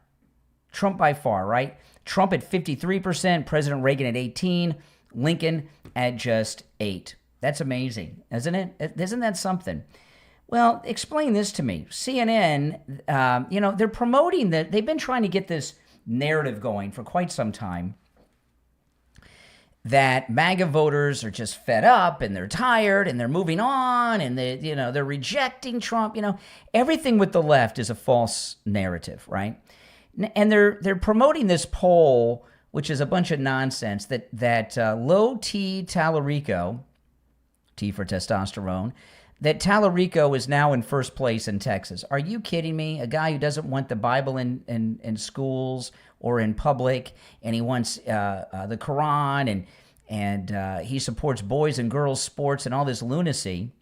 He's, this is part of the false narrative. So Republicans say that Trump is the Republican president they admire most by far, 53%. CNN brings this guy on last night who says he's a Republican for Tallarico. Listen. But what got me angry, first of all, was the incessant noise coming from these people, the incessant lying. They're not good neighbors. They're damaging people. The Republican Party in this state doesn't care. We've been fighting this for 3 years, and we've realized that the Republican Party has given us nothing more than the middle finger. I have been a staunch Republican my entire life. Oh, yes. I'm done. Anyone that was in office during this mess that hasn't supported us, it's not going to get my vote. And amazingly, we've had 2 Democrats, one absolute running for Congress and one running for governor, that were willing to come out and listen to us. Mm-hmm. Not the Republicans, the Democrats. Keep in mind, this guy says he's a Republican. He's had enough of these Republicans and Trump. He's now going for Tallarico. And it's really changed my thinking. Yeah, right. Yeah, he's, give me a break. So I want you to understand this. To go from Republican, to go from MAGA to Tallarico, to Democrat, and he's going to go Democrat straight down, right? And he's in Texas. That means that you would have to change from protecting the border to erasing the southern border and having a complete open border. You would have to go from the traditional idea that only girls should be in girls' sports to allowing boys in girls' sports. You would have to support unlimited taxation, abortion on demand up until the day of birth and beyond. You can't go from one to the other. The only time someone goes from Republican to Democrat is if they have a head injury, we're always a Democrat, or they're just lying. You can't go, it's possible to go from Democrat to Republican because you're going from demonic immorality to a grown-up position with conservatism of morality, right? And if how can there be this? And these are both CNN reports. One CNN report is that MAGA Republicans are rejecting Trump, but then the other report says that Trump's the most admired Republican president in history. How can both be true? Right? How can both be true? It's not possible to be true for both of them. One could be true, the other one cannot be. But don't let that stop. Don't let that stop the Democrats from pulling their axe. Now, this was amazing. Everyone's saddened for the loss of Dolly Parton, and we lost Tim Burton yesterday. And I know people say celebrities die in three. We had a third one this week. You guys remember J.P. Morgan from The Gong Show, who was a singer? J.P. Morgan passed away this week. So there's your three celebrities: J.P. Morgan, Dolly Parton, and Tim Curry. And I like Tim Curry. I used to go see Rocky Horror Picture Show in Fort Lauderdale. For years, they had the live actors doing it at the Cinema and Draft House on 17th Street Causeway. I used to go there quite a bit. It was a lot of fun. And he was really good. Tim Curry was in The Hunt for Red October. He was the doctor on the Russian submarine in The Hunt for Red October. He was really good in that. Everybody liked Tim Curry. And, of course, some other great movies. But he was very good, Tim Curry. Everybody loves Dolly Parton. And this is an interesting clip. You may if this hasn't been circulated to you yet on social media, it will. Dolly Parton is the first celebrity of her level that's loved by everyone, and she never got involved in politics and things. She gave an interview with ABC News, and they tried to get her to comment on Trump. And listen to the exchange. This is Dolly Parton, fake news reporter at ABC News, and she got control of this guy, Dolly Parton. We have a president of the United States who said those things on that bus. I'm talking about the Access Hollywood tape, okay? We have a president of the United States who said those things on that bus. I'm not addressing that. I do not get into that. Of course, I have my opinion about everybody and everything. But I learned a long time ago, keep your damn mouth shut if you want to stay in show business. I'm not in politics. I'm an entertainer. And yet, you're also a role model. Yes, I am. That's why I don't talk about people. So if you are deciding you may want to ask me something more serious, don't, because I'm not going to answer it. Fair warning, I might still ask. Oh, boy, she was good. Wasn't she awesome? And, yeah, I know. Everybody loved Dolly Parton. How could you not, right? Do you guys think that President Trump might go to her funeral? Wouldn't that be something in Tennessee? That would freak him out, wouldn't it? He ordered the flags lowered to half staff. That is a very unusual thing to do for a civilian. It doesn't happen very often. Has it happened before for a celebrity? There was another person he ordered them lowered for. I can't remember who it was. Do you guys remember? But it's a big honor to do this. And, she made that movie with Sylvester Stallone, Rhinestone. And Sylvester Stallone's been talking about Dolly Parton in some interviews since she passed. He told some story about them riding on a horse when they were filming Rhinestone. And he was obviously good friends with Dolly Parton. And President Trump and Sylvester Stallone are very, very good friends. And he pointed him to that Hollywood ambassador position. And Stallone lives up the street from Mar-a-Lago. That would be something. If President Trump went to Dolly Parton's funeral, I would be very, very happy with that. Now, I want to ask you this. This is a very important question. Are you in pain? Well, then go see Dr. Appleton. You know, Dr. Appleton in his robotic laser wave pain treatment has rid me of pain 7 times. His robotic laser works on every type of pain I've ever seen. I was talking a couple weeks ago. It's a funny thing. I meet listeners out and about in public, and before they say a word to me, I know when they come up to me, they're going to talk to me about Dr. Appleton and how he rid them of pain, because people come up to me and they'll have their hand on a part of their body. Sometimes it's their neck, their elbow, their hip. Sometimes they'll walk up to me with their hand on one of their knees and they're kind of limping, and the same thing. Hey, Brian, I'm a listener of yours. I love the show. I used to hurt right here until I went to see Dr. Appleton, and now I don't have pain in my knee and my elbow and my neck, wherever the body part they have their hand on.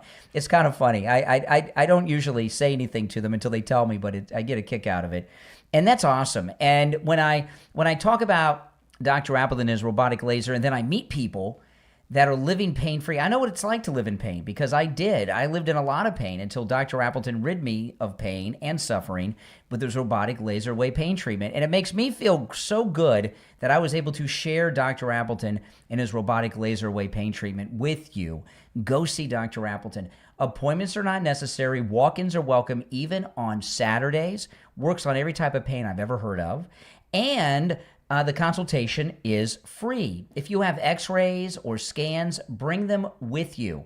Dr. Appleton will gladly look them over. His number is 954-973-0710. 954-973-0710. That's 954-973-0710. And online, AppletonCairo.com. We'll be right back. Okay. Let's see. Oh, yes, here we go. There we go. Okay. Shoot it to that when we get back. All right.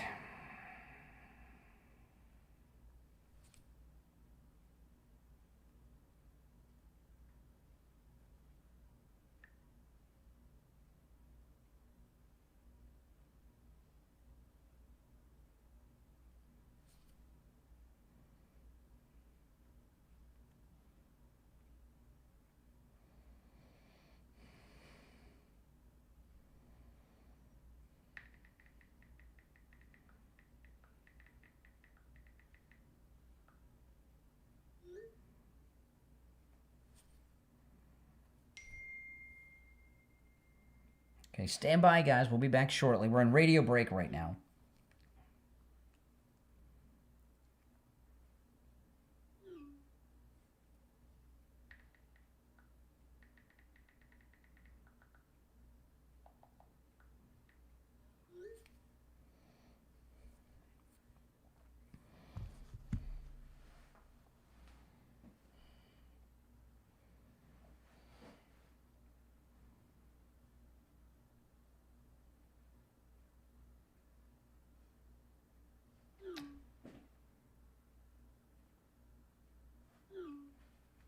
Mm-hmm.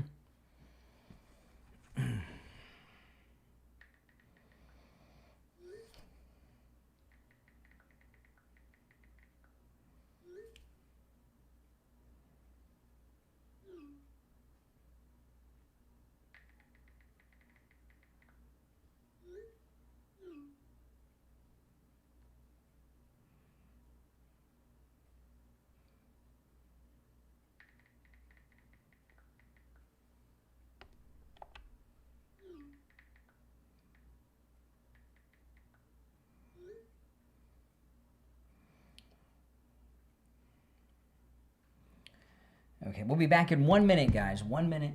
If you're on hold, stand by. I'll go to the phones when we get back.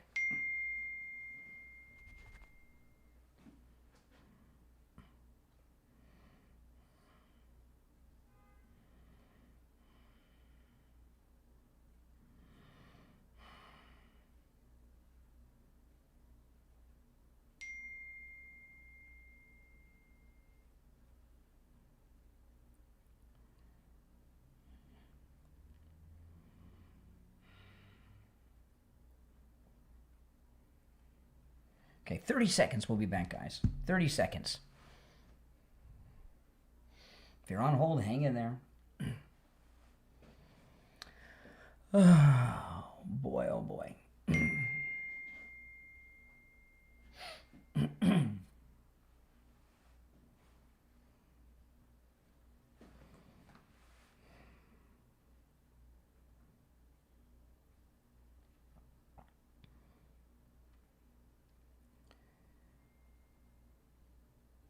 Welcome back, everyone. I'm Brian, and you're on the air. What's your name? Where are you calling from?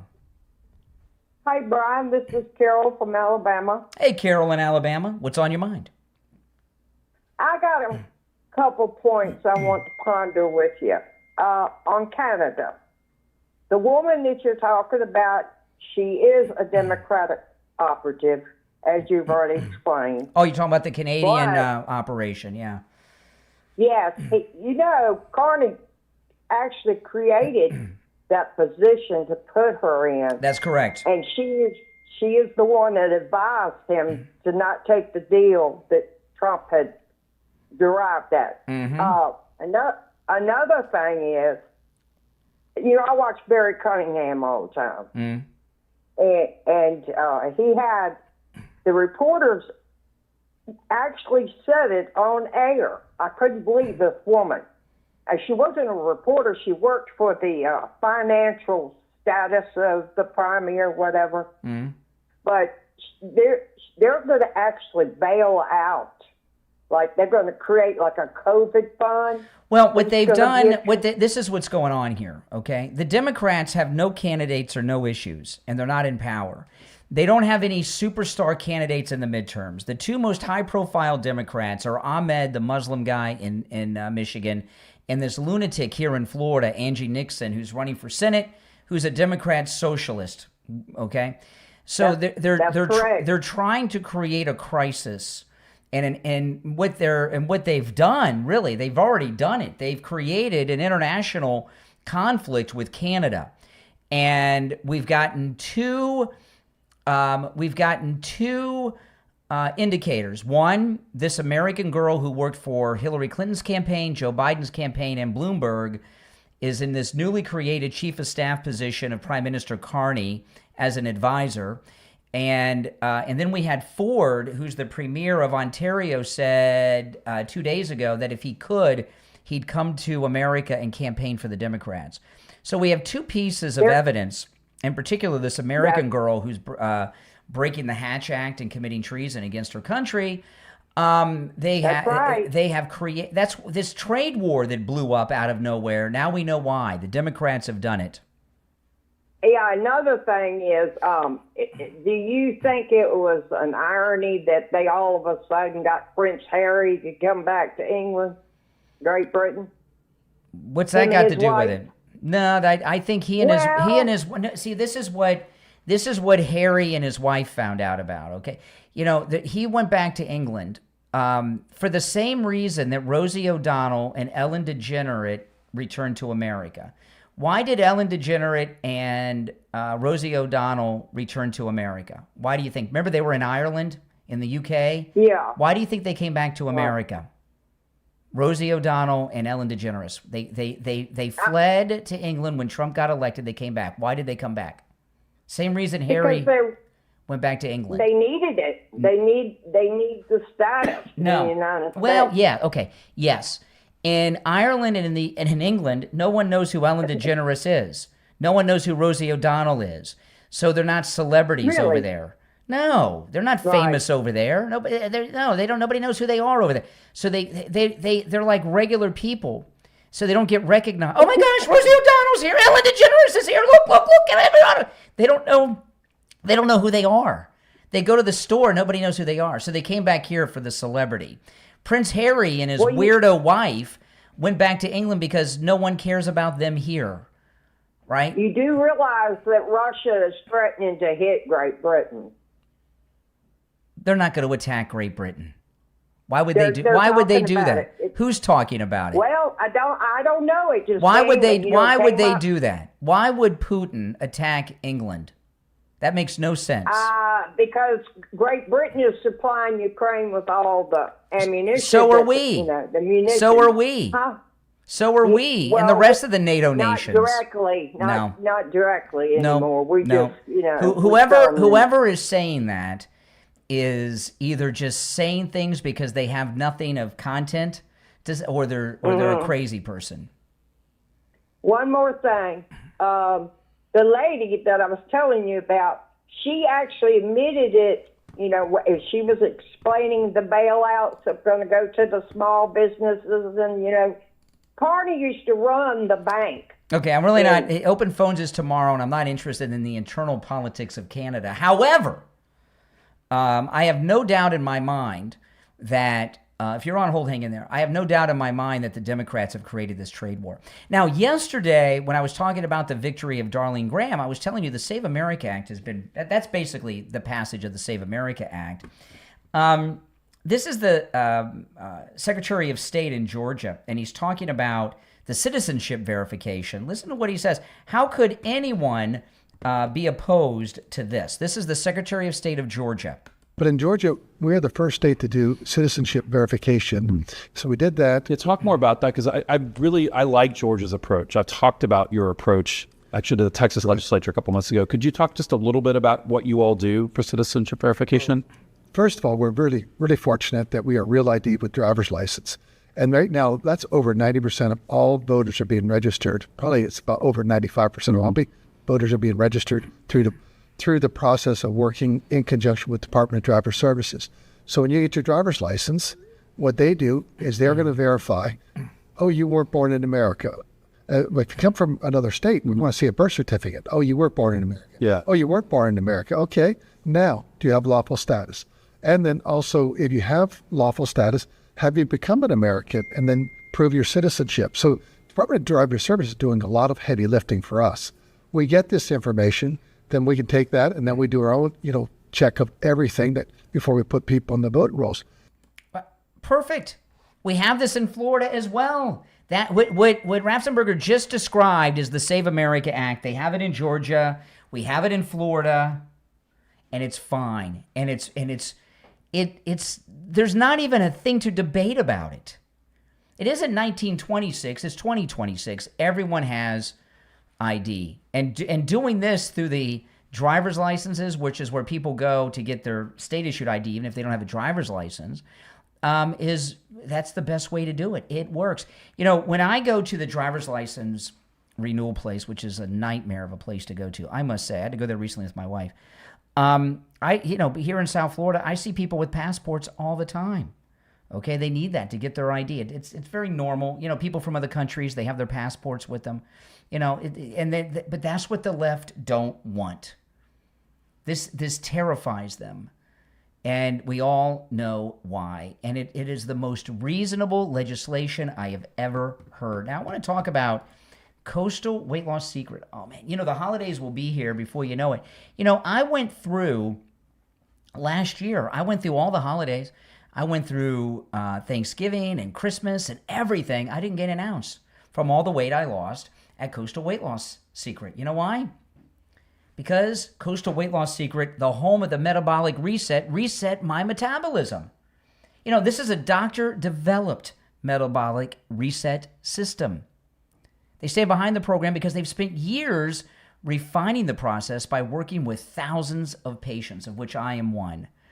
Okay, and the metabolic reset at Coastal Weight Loss Secret is built around the science of metabolic health, not trends, not shortcuts.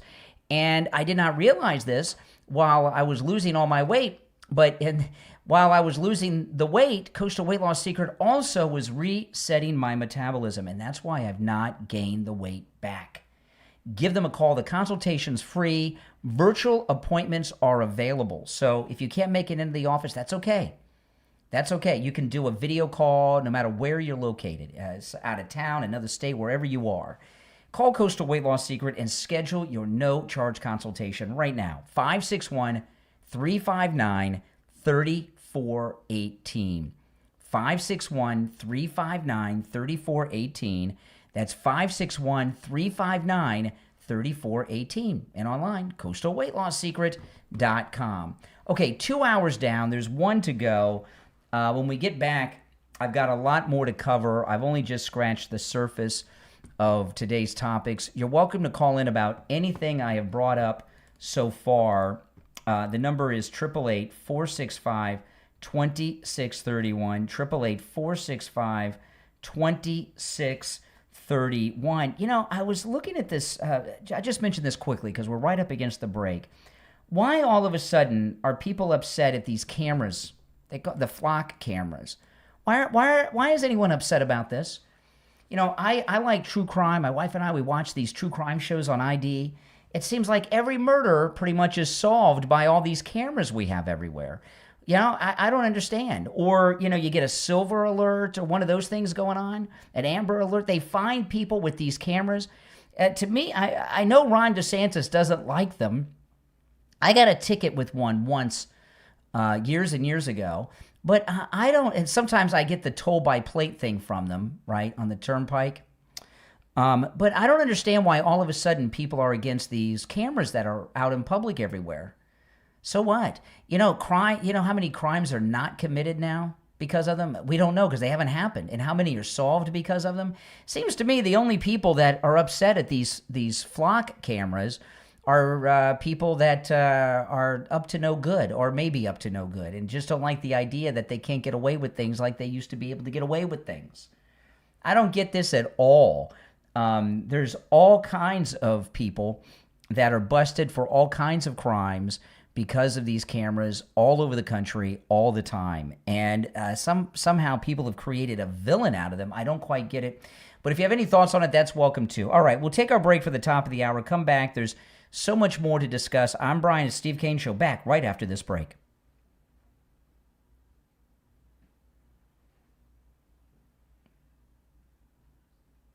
Someone says in the chat, Captain Howdy here, he said, the USA, that tells you right there they're not an American.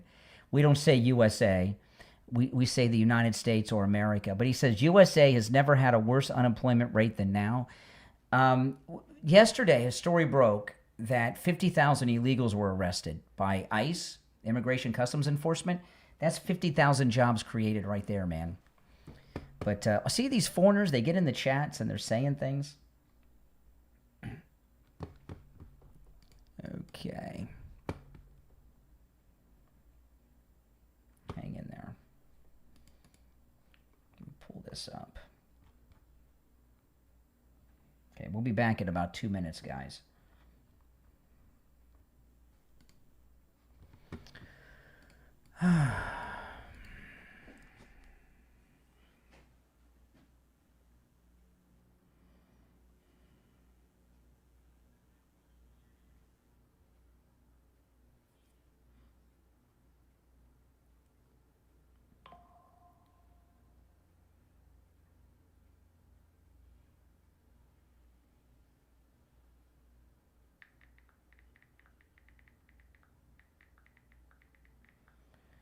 Okay.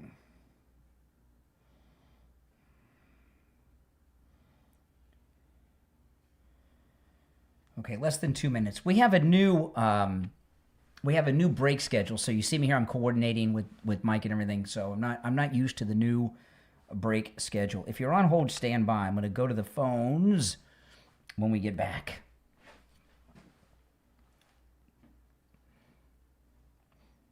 Now, I want to tell you guys, I meant to mention this earlier, but the new break schedule, I forgot to mention. I was telling you guys to be, click the join button, become a member. Starting Monday, I'm going to start a Members Monday live stream that's only available to members.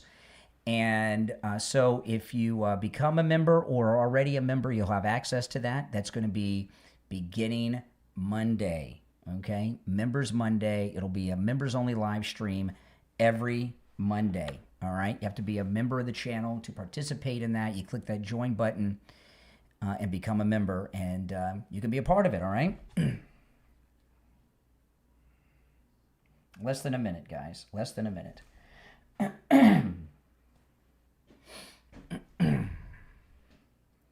Work stream. Okay. 30 seconds. 30 seconds.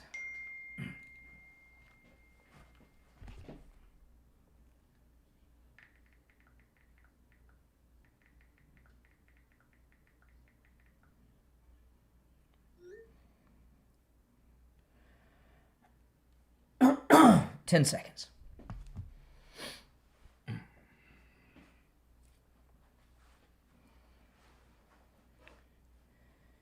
All right, the 8 o'clock hour has begun. You're on the air. What's your name? Where are you calling from? Hey, good morning, Brian. This is Brian, and I'm calling from Tampa. All right, Tampa. What's on your mind? Hey, it's a MAGA morning. Yes, it's a wonderful MAGA morning. Flock Yes. cameras. Yeah. Oh, It's yes. a MAGA, not mega, but MAGA. That's right. The flock But, cameras. I wanted Yes. to talk about the flock cameras. What about them? Okay, yeah. So I was kind of I was listening to a report this morning about the flock cameras here in Florida and how Ron DeSantis is totally against it. Yes, he is. And it kind of got me thinking about it just a little bit when they had a report of a police officer tracking down his ex-girlfriend using the flock cameras. So they're kind of being used for the wrong things, especially by the officials. Well, that's And going to kind of happen. where- I mean, a police officer, they can run anyone's plate. They're not allowed to do it, right? They're not supposed to do it, and they can get in a lot of trouble for doing it, but they can still run anyone's plate as an example. You know what I mean? Even if it's not duty related. Yes, So, so I don't know. This is what I know. I personally believe that, and know from watching true crime shows that these street cameras everywhere, that's basically detective work now. Between that and DNA, it's all detective work. Now, you don't have to be some highly skilled Columbo to solve crimes. You just get the camera footage. Correct. And that's Correct. basically And, what they do these days. Yeah, totally. I mean, it does make our streets safer, and I'm all for that. I mean, there is a lot of lunatics out there, crazy people. Yeah. And so, if they're used for the right ways, I mean, it's a good thing. But Yeah.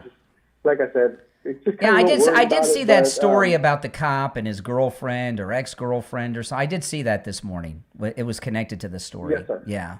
I mean, look, police Right. there are cops. I mean, how many cops do you see going down the road out of their jurisdiction, not on duty, 2 counties away from where their department is, going 80 miles an hour on the highway, right? Yeah. And they know no one's going to do anything about it because they're a policeman. Correct. That, yeah, I told you that makes perfect sense. Yeah. I mean, I don't mind. I don't mind it. I don't mind that I'm filmed everywhere. But again, I'm on YouTube about 12 hours a day, so I guess I'm kind of used to it. You sure are. You know? You sure are.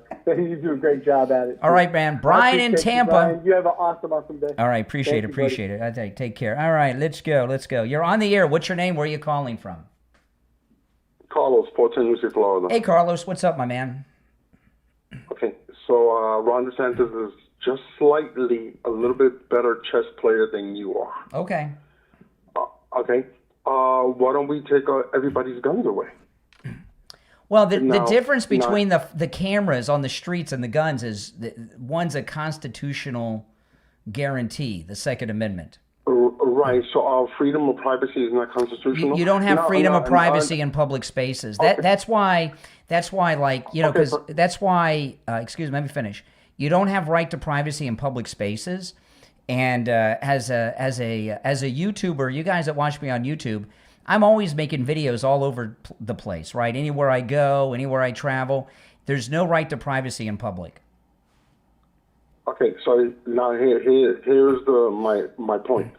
Let's say back in the 1700s, England had cameras all over. With the Minuteman, with George Washington, we would have never had our freedom because they would have known exactly where we're at. They would have pinpointed us. There's a reason why other countries don't invade us because we're overwhelmed with guns, first of all. But if they were to invade us, that's the first thing they'll take over is the cameras, and then we have no fighting chance at all, no matter how much guns we have. I got to tell you, I watch a lot of true crime, and this is what true crime boils down to today: detective work. Like when I was a kid, detectives were like real cops who went and investigated. Now they don't even need to go to the crime scene. All they need is DNA. Right? This is what detective work. DNA, right? Cell phone data, so they can position phones when they get DNA identified to a person, they can connect them. They can connect their cell phone to the crime scene or the area of it, and video footage. I have seen so many ID specials where they have caught the killer because they caught their car going down a street near where the person lived that was murdered and things like this.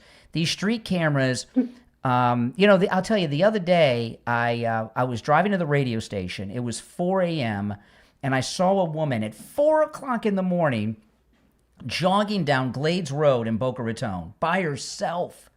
And I'm thinking, what an idiot, right? With all these murderers and creeps that are out there. But I say, hey, there's cameras everywhere. So maybe, she'll be caught on camera. Right.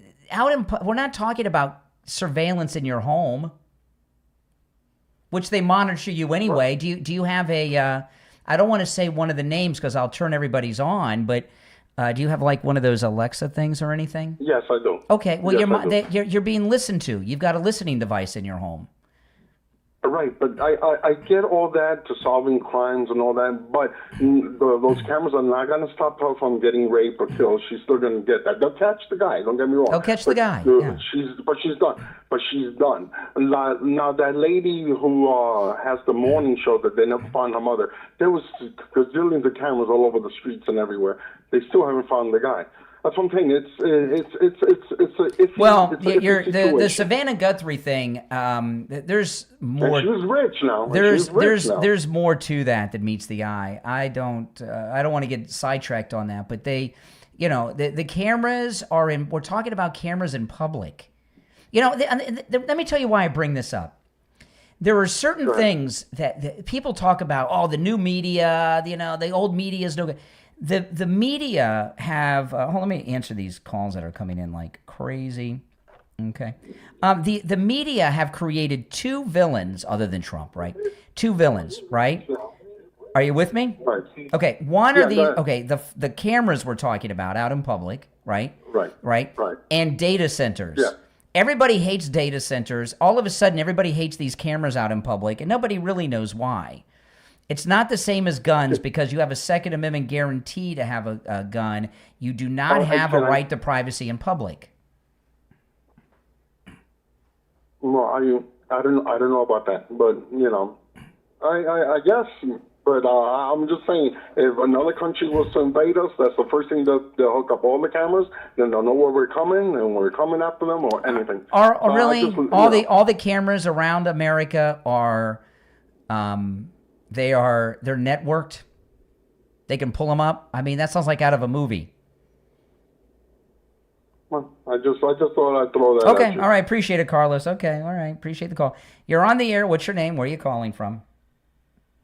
Yeah, Sean, West Lake Worth. What's up, Bri? All right, what's going on? Hey, so first off, that guy was definitely a fake conservative because even though I'm mad at Trump, I'm not going to not vote for Biden. Oh, you're talking about the CNN guy, Texas guy, the Talarico guy, yeah. Or the guy for Talarico. So you're right on that. And two, the flock cameras are a Fourth Amendment problem. That's why. And what's that? What's the problem with the Fourth Amendment? You know what the Fourth Amendment is, right? Is that the right to search and seizure and all that? Yeah. Correct. So what it does is it creates a mosaic. So let's say camera A sees you leave home, camera B sees you enter a doctor's office, camera C sees you leave the doctor's office, cameras D, E, and F show where you go afterwards. It creates a mosaic of your it sounds thing. Like it sounds like you're talking about my iPhone that knows that's listening to me and monitors my movements and then starts serving me up ads on Instagram about the places I've been. Correct, and that's one piece of it. But what your iPhone is not doing is collecting all this data and making it into one big mosaic. So that's the problem. So there's a Supreme Court, there's actually jurisprudence on this. So that's the issue with it. I'm going to tell you this. I'm going to tell you this, okay? I get annoyed every time. I cannot tell you how often I go out to my mailbox and I'm getting something from SunPass, even though I got a SunPass in my window where they took a picture of my license plate and I owe them money. Okay, I've been through this so many times, right? It's annoying, and I get that, and I have gotten a ticket once from one of those traffic cameras, but we're talking about cameras that are in public places, right, on the streets of America. If, as an example, I have cameras all around my house, okay? All around my house, front yard, backyard, everything. I got the doorbell camera. I got cameras everywhere, right? Because, I've got some, you may have noticed there's some people, I don't understand why this is, but there's some people in the audience that don't like me. And in my cameras, I can see my neighbors' houses. I can see the next street over, like at the end of the street, the cross street and all that stuff. Am I violating their privacy? No. Well, see, I mean, it depends on who you ask. But I'm asking you. You're against these cameras. I can see I have cameras. Whoa. Yeah. I have the cameras too, and like I said, so that's going to Ring. I use Ring. I'm sorry, I don't use the guy that you sponsor. Shame on you, Slomans. You want to? I know. But anyway, go ahead. But no, it's just the government cannot avoid the Fourth Amendment merely by collecting, all this stuff. And Flock is a private company as well. I understand that my guess is, this is my guess on this. Okay, I'll get to the bottom line here. Okay, because I don't want to have a million calls on this where it's the same conversation every time, because it's a very minute whatever. It's going to be the same conversation with every caller like we're having. So I don't want to have like a long line of that. I'm not into killing time. Gotcha. That's what people do on the air that have nothing to say. But this is the thing. Flock is a company. My guess is that this is really not about the cameras. It's about someone else who wants to have the contract for the cameras. That's not the Flock, right? It's about the government getting another contract with another company. Somebody wants to move in. Yeah, they don't like this company, so they're not talking about the cameras. They're talking about the particular cameras by the Flock company, right? You understand what I mean? So that's what's going on here. Somebody's looking to get the camera contract. That's what it's all about. Yeah, there is another company that's doing it. And like I said, your license plate getting read on one camera is not bad. We consent to that when we hop on the turnpike. But it's this whole mosaic that they're, a searchable database. And, of course, they can be abused. And I know you agree. But hold on a second. While I go through these lines. Good. But you do. Are you back with me? Did I lose you? Okay, hold on one second. Hold on. Okay. I think I lost him. Hold on a second. All right. Did I lose you, West Lake Worth? Oh, no, Mary, you're on the line. Okay, this is you. Okay, I got my lines mixed up. I'm sorry. No worries. No worries. Here's the thing, okay? It's a fake issue. It's being created, and like the data center bigotry, okay? Everybody's against the data centers. Everyone uses freaking AI and the internet. How can you be against the data centers when you're all using ChatGPT and you're all using Google, which also uses an AI now? The media is still powerful, and they've worked people up against these two things that are absurd. The Flock camera, no doubt about it, it's not about Fourth Amendment, right to privacy, search and seizure, nothing, none of that. It's about another company wants the contract. Some politician wants to get paid, some company wants to get paid, someone's been bought off and they're pushing it through. They want to get rid of this one company. It just shows you how people are manipulated. I mean, why are people against data centers? I mean, that's absurd, right? Well, I think the water usage. So Post Springs is like now like dry and empty. So I think it's the environmental part. I'm not liberal. Everyone uses the internet. Everyone is using AI, whether they know it or not. Okay, if you go to Google, you used to Google stuff. If you Google something now, you get a Google AI response before you get a regular standard Google response. Everyone's using AI. Everyone's using the internet. And if you're really against data centers, become Amish. Okay, like these Amish that say they're going to move out of New York in the news today. I mean, the media. What I'm explaining, the purpose of this discussion about the cameras. I knew when I brought it up, the lines lit up like crazy. I'm not going to continue this for the rest of the show, okay? We're good. But the reason I brought it up is it shows you how even smart people like you and Carlos in Port St. Lucie, who's a good MAGA guy, we've had many good conversations, that even smart, intelligent people can be manipulated by traditional media today. To have a firm belief on a position in your heart and your mind that you've been brainwashed into believing. Data centers and the Flock cameras. So anyone who thinks that traditional media doesn't still have juice, right here. Data centers and flock cameras. I never heard of flock cameras. I know street cameras. I've never heard flock camera until like 3 days ago. And now that's all I'm hearing. Well, when did you relatively first new. hear flock? Oh, it's been around for, this is probably 2021 is when it started. No. but, like, When did you first you know, hear the name flock? I heard it like 3 days ago. No, a little before that, but I think they started in like 2021. No, I but probably when heard did- it about a year ago. A year honestly. ago. Okay. Hey, listen, man. Yeah. Take care. If you're on hold, stand by. Oh, I want to talk about life imaging. September's almost here, but it's still Health Month. Listen, getting your heart scanned, there's no excuse not to do it, okay? There's just no excuse. There's convenient locations, Palm Beach County, Broward County, Dade County, and Orlando. It takes just 10 minutes. You don't have to get undressed. I left my shirt and jeans on, and I even kept my watch on, okay? I had my Trump watch, everything, and it takes just a few short minutes, and then do you have a heart problem? Do you have cancer? Or, like me, do you get a full, clean bill of health? I was in a panic for years, thinking I was a heart attack waiting to happen because every doctor I've gone to with my high cholesterol for years and years has told me I'm going to have a heart attack in my 50s, and I've been in my 50s for 5 years now, getting a little nervous. I got my heart scan at Life Imaging. No blockage, no plaque buildup. I have the heart of a 25-year-old. But there have been people in this audience whose lives have been saved. There are people in this audience who have found out they have tumors. They had no idea. There are people in this audience who went to Life Imaging after they heard me talking about them that found out that they have blockage. One person had blockage in all of their arteries.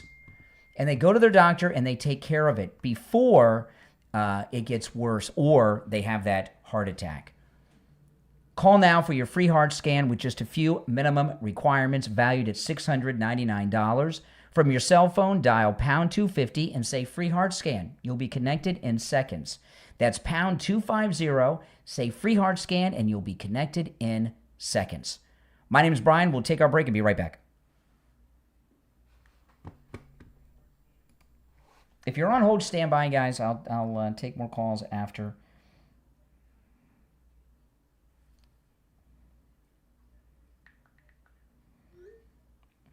I mean, come on, guys. Be honest with me in the chat. When did you first hear the term flock camera? Right? Be honest. How many days ago? Tell me the truth.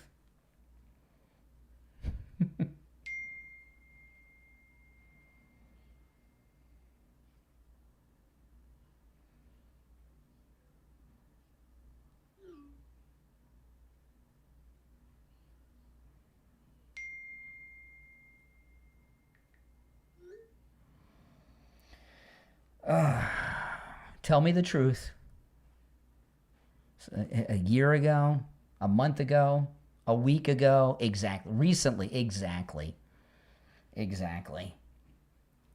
I heard about it really a few days ago. I'd never heard I know about the cameras, but flock camera, never thought about it before. A month ago, yeah. We'll be back in 2 minutes. We're in radio break. If you're on hold, stand by.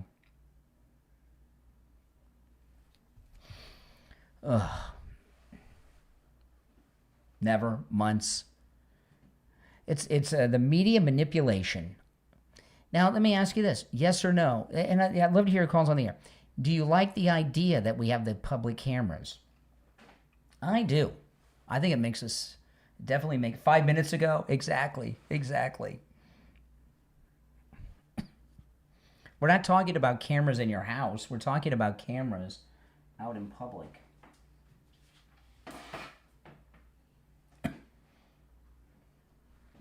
Mm-hmm.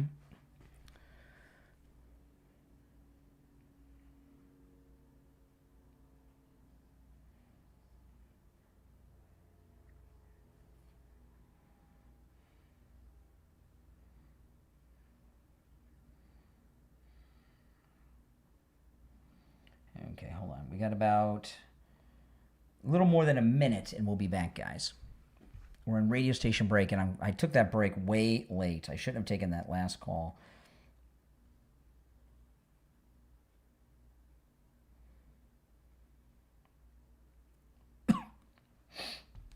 About a minute, we'll be back.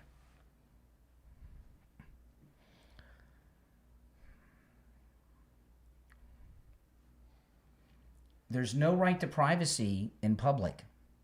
There's camera. Every store you drive by has cameras. Every store, everywhere. That get the road and the parking lot and everything else. I don't like the tickets from the cameras. I will tell you that.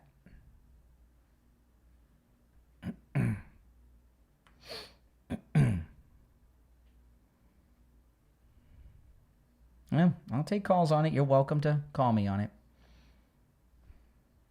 All right, 30 seconds.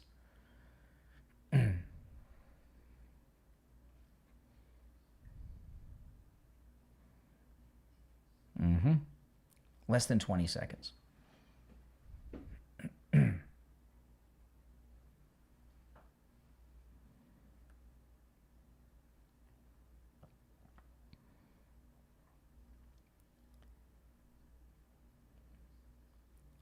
All right, we're back. All right, let's go to the phones. You're on the air. What's your name? Where are you calling from? Hi, Brian. The masked lady, Louise in Boca. Yes. Yeah, I must. You don't have to act so enthusiastic. Oh, I'm excited. Yeah. I might have missed something. Are they talking about the cameras in Publix and in shopping centers and by banks, traffic? What? I mean, I think they're great. If you're not doing anything wrong, what's the problem? Well, I may have to reevaluate my position since you're agreeing with me. But you know, what we're talking, this is what's going on here. Okay, the street cameras are in public, and you know, as I was saying, you guys that watch me on YouTube, okay, and you all should, Brian Craig Show on YouTube, okay. I am out and about all the time, making YouTube videos. You do not have a right to privacy in public. A lot of people think like there's a lot of people that go out, they call themselves First Amendment auditors. And what they do is they take cameras and they stand on a public sidewalk and they film a business all day until somebody calls the police. When when you have a camera, you can film anyone anywhere you want in public. There's no right to privacy. Okay? So this idea that these cameras are a privacy violation is a bunch of nonsense. I promise you, what I said to the caller before the break, there's another company that wants to take over the camera business in the streets. So they're villainizing this Flock camera company. That's what's going on here. Yes, I can understand that. I think it's great. They've caught criminals, murder. I mean, I think that's wonderful. My cameras on my house, okay, have sound and everything. I've got cameras everywhere, okay? And if I wanted to, I can see the street at the end of my house on my big screen TV. I can see who's coming and who's going on the streets around my house all the time, you know? And you know, so am I violating their constitutional rights? I don't think so. Every business has cameras, and they get the street too out front. Okay, I mean, this is just nonsense. It is. That's per usual. What else is new? I had 4 burglaries. I wish I could afford to have all the cameras. What do you mean 4 burglaries? 4 burglaries, and my neighbor, they cleaned her out about a year ago. I wish we had cameras in the street on the FPL poles or something. Well, yeah, you know. Terrible. They caught my guys, underage kids with the mother in on it. They give them a slap on the wrist. How did they know your house was worthy of breaking into? Who knows? And God knows it's not. And their mother was involved? Oh, Mom? No, Brian, you know what the big clue is? When there is no car in the driveway. Yes, because I had sold a car, and that is when this happened. They go around to ringing doorbells. And their mother was involved? Ma Barker? All right, appreciate the call. I mean, that's a Mother of the Year there. All right, let me see here. Take some more calls. If I may have to rethink my position. The mask lady has never agreed with me. She still wears a mask in 2026 in public, guys, okay? She's nuts. You're on the air. What's your name? Where are you calling from? Richard in Coral Springs. Hey, Richard, what's up? Hey, about the Flock cameras, I kind of disagree. with the data centers. I can pretty much sum it up in this way. The worldwide internet has been around since the 80s.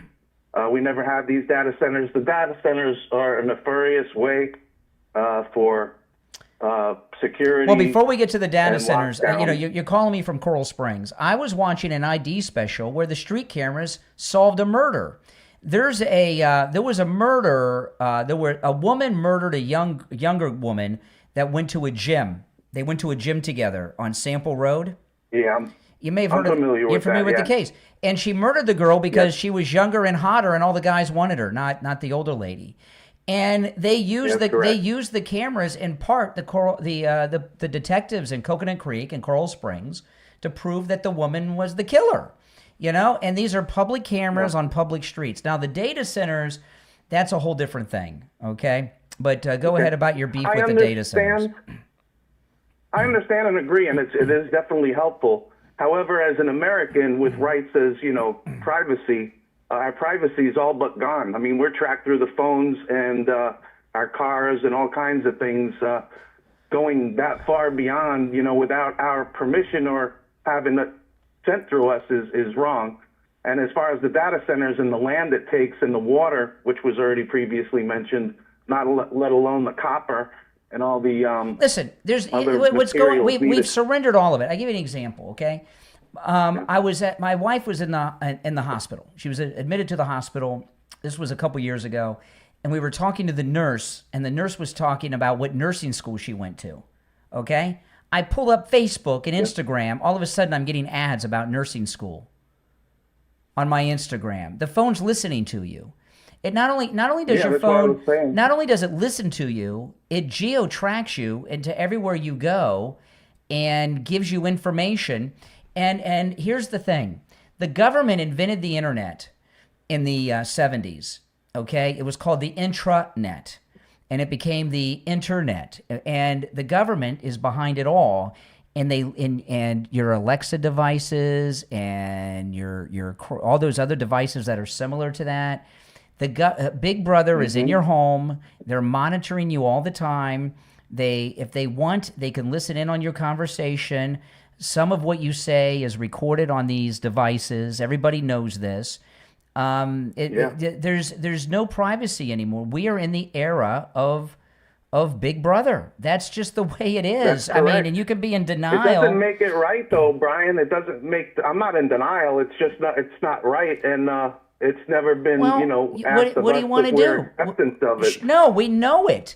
We all know it and don't care because... Well, thanks to Edward Snowden, and look what happened to Edward Snowden on it. He's not even considered American anymore, and he's a traitor, and he's living in Russia. I believe Snowden's a double agent working for us still. But I'm whispering it because I don't want to turn everybody's on. I have an Alexa in every room of my house, even the bathrooms, okay? And they're all listening. By the way, you can listen to me on Alexa too, if you want to, you guys, play. But you tell everybody you're recording and you host shows. So I mean, we know, and we say what we say under the guise, that we know that it's being recorded and we're on air. So I appreciate the call. Well, I got a break. I'm apologizing to you guys for this short segment. I went way long on that last break. And so this is a short segment. It is my fault, but we'll take our break and be back on time for the last half hour of the show. Back after this. Okay, we're back in break. Okay, this is our bottom of the hour break. Oh, man, I tell you. I mean, there's no privacy anymore. It's been over for years, right? I mean, all of us have these devices. And we're all being monitored. That's it. I mean, how many of you think you're not being monitored on your phones, on your devices, or listened in on, or you could be listened in on at any particular time? Of course. And everybody knows this, and we accept it. Now, all of a sudden, the cameras, which... everybody's all in a rage about the cameras when everything is listening to us. Come on.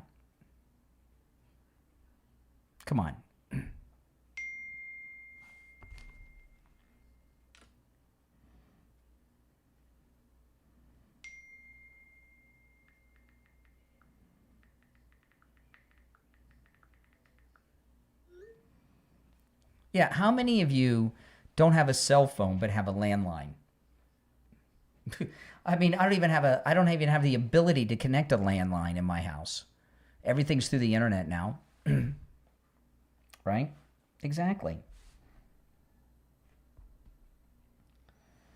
Come on. Come on. You can't find a payphone anymore. I don't even know if they exist.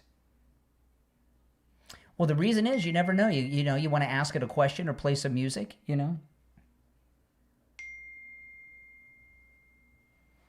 That's the way it is.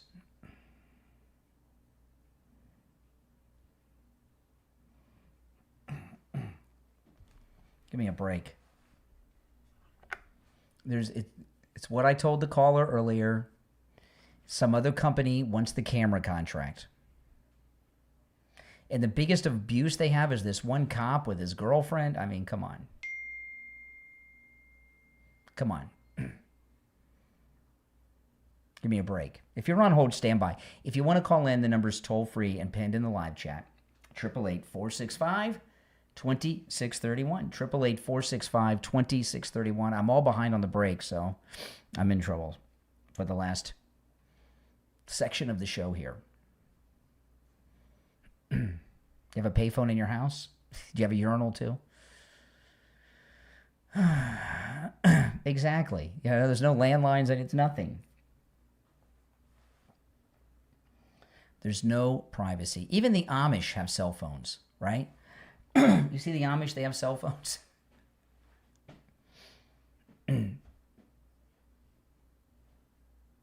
Yeah, the landline's digital, exactly. There's no real landline anymore, exactly. We have given up our privacy willingly because we want the tech, right? We want the tech, so we've given up our privacy. You got to accept it. And the data center, this is the thing about the data centers, okay?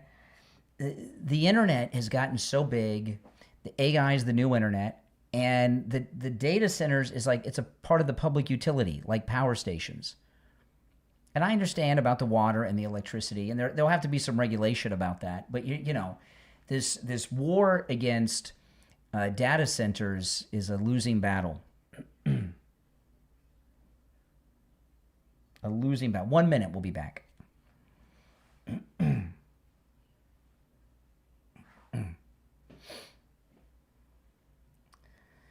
All right, less than a minute now. Everything's recorded everywhere. Do any of you watch any of the First Amendment auditors on YouTube?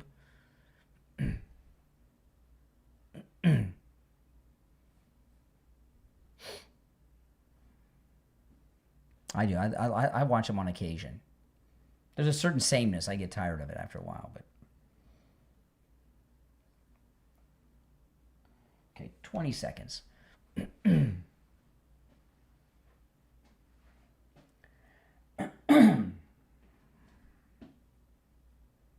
right, less than 15.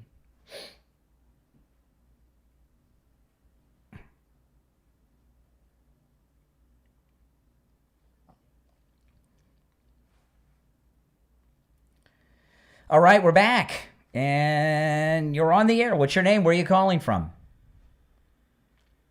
Brother Brian, good morning. Yes. Hi. I wanted to use analogy for quite some time, considering the timing of it all. It's no different than Trump wanting to be the leader in controlling AI. You have these two companies fighting to control a certain market. And I just would like to imagine how many politicians are going to buy certain stocks in the near future. But the movie is called Eagle Eye. Yeah, I remember that movie. Bob Thornton. Yeah, I remember that. Huh? Eagle Eye. Yeah, I remember that movie. Okay. If you guys watch the movie Eagle Eye, you're gonna see AI and these cameras all in one movie. And it'll kind of give a visual. I'm kind of a visual person sometimes. So for the people who don't understand what we're talking about, just watch the movie Eagle Eye. It's going to show you AI cameras, how the machine controls certain things. it's also an interesting movie, and then you can get a better understanding of what's going on. Because right now, Or go back in time to 1981 and watch a movie called Looker, which was about how AI was going to have television commercials. Now you have them. You know, listen, here's the thing, okay? These two villains, the flock cameras and the data centers. I know all the beefs with the data centers. I know about the water and the electric use, and there's no doubt there has to be some regulation with that. That'll be worked out. But the data centers, the internet is a public utility, right? You may not realize it, but it's a public utility. And the data centers are to the internet what your local power station is to the electrical grid. That's it. You got to have them. And what they have in common is a computer AI controls it all. It all runs through that. You know, system. like I'll tell you, like my to- house, I'll give you an example. My house was built in the 70s, late 70s, okay?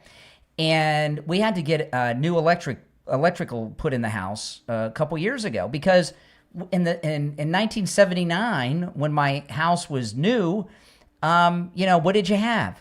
You had a TV, maybe two, usually one. You had your hi-fi stereo system that was in a cabinet, and a blender. Now, I mean, you don't have, you know, the house wasn't built to for as much electricity as you need now, right? So we had to get we had to get the whole thing. That's what the data centers are. It's just an upgrade to the internet utility. A backup. And I just walked out of a store this morning, and the lady had a big screen TV, and I could see myself, if I walked way down the road, I could see myself, because the cameras are so clear. It's no different than you're just a human on the road, and if you're outside, anything is open, you're outside, it's public space. You cannot say, like, don't film me, don't film me. Exactly. People are protecting their properties, and so they're protecting their property and so forth. And it also solves crime, or like accidents happen, you can see who was in the wrongs, et cetera, et cetera. The lady who went to Canada, she has a lot of secrets. She knows a lot about our government and our system. Kash Patel should be waiting at the airport for her next entrance back into America. Well, what I would like, for those that are just tuning in, what IB's talking about here is I had a story earlier in the show, and this is a pretty big story. Okay. By the way, IB, thanks for the call. If you're on hold, stand by.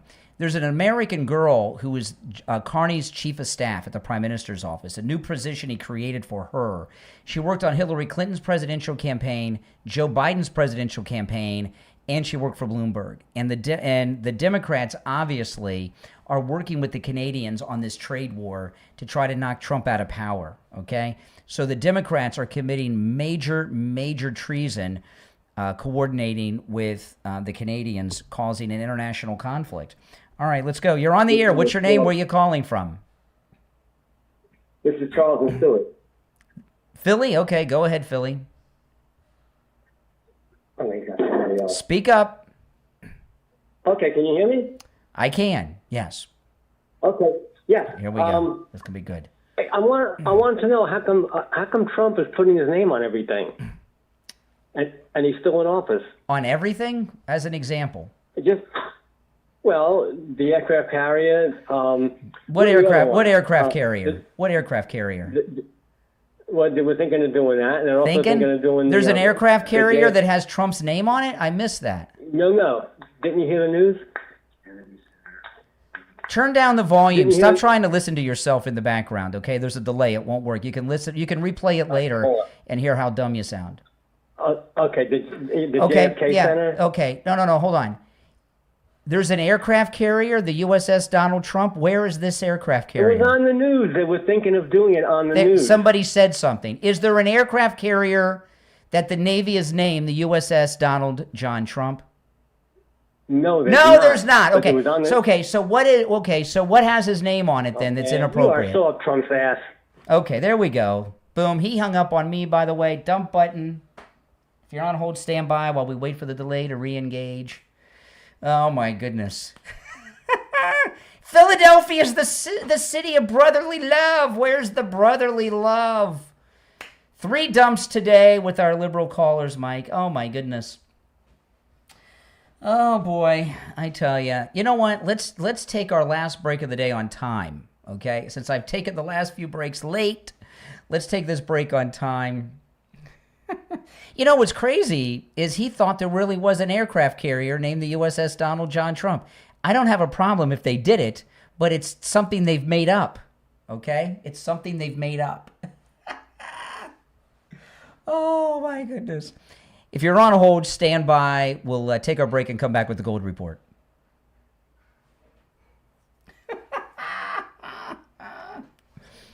Oh, my goodness. You got to love these liberals, don't you? You got to love the liberals.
Okay.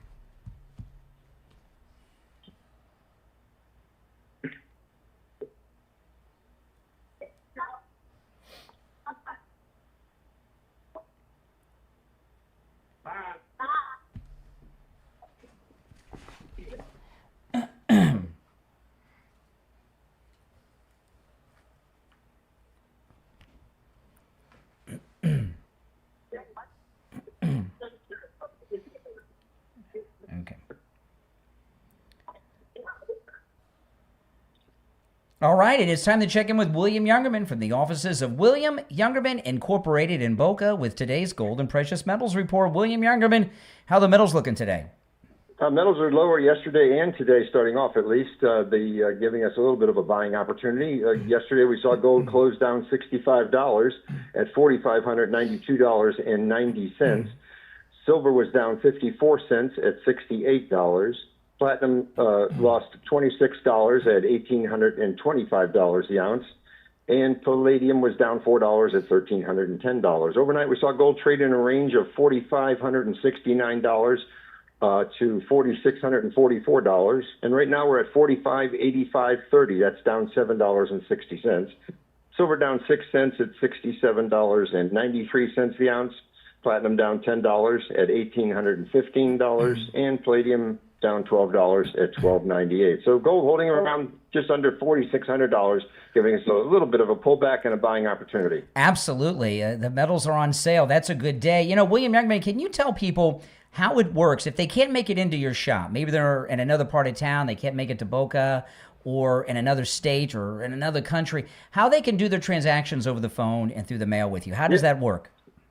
Yeah, for nearly 60 years now, we've been shipping precious metals and rare coins all over the world. And you just call up our office, lock in a price, and wire the funds, and the precious metals are shipped anywhere you desire within 24 hours. Yeah, that's right. That's right. And everything's insured, and it's done every day with William Youngerman. Give him a call. He opens up at 10 a.m. The number is 1-800-327-5010. 1-800-327-5010. And if you can, stop in. You know, at William Youngerman's, all the metals are available for immediate delivery. He's in Boca, over near Meisner at 150 East Palmetto Park Road in Boca, immediately east of US 1 Federal Highway on the south side of Palmetto Park Road on the first floor of the Bank of America building. You can find his address and phone number online at williamyoungerman.com. All right, William Youngerman, we'll finish out the week tomorrow.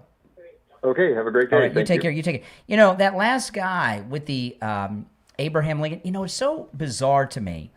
These liberals, they live in this fantasy world, right? They live in this fantasy world.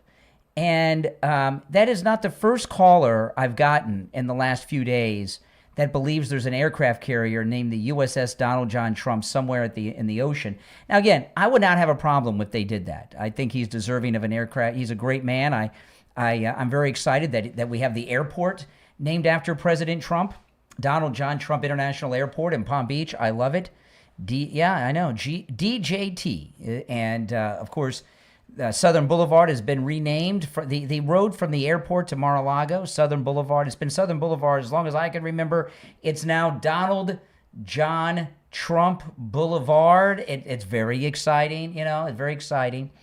And there's nothing wrong with naming things after him. What would you name after Biden?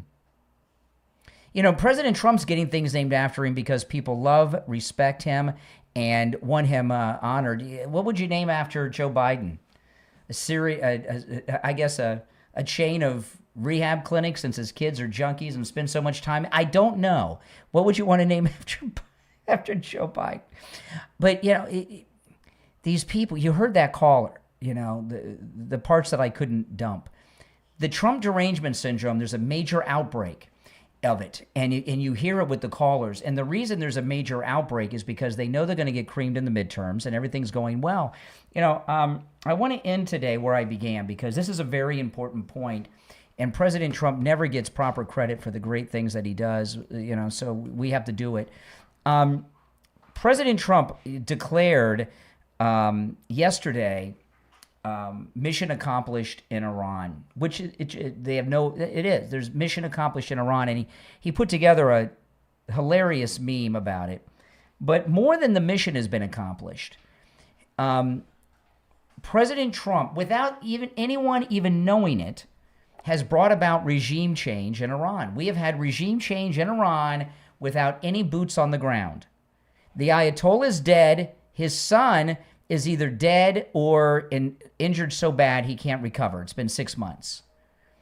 There's no clear leader in Iran, and there's a fight for power between the civilian government and the lunatics in the Iranian Revolutionary Guard. They were a theocracy 6 months ago. They are no longer. President Trump has given us regime change in Iran, and he certainly deserves recognition for that. You're on the air. What's your name? Where are you calling from? Hey, Jupiter, real quickly.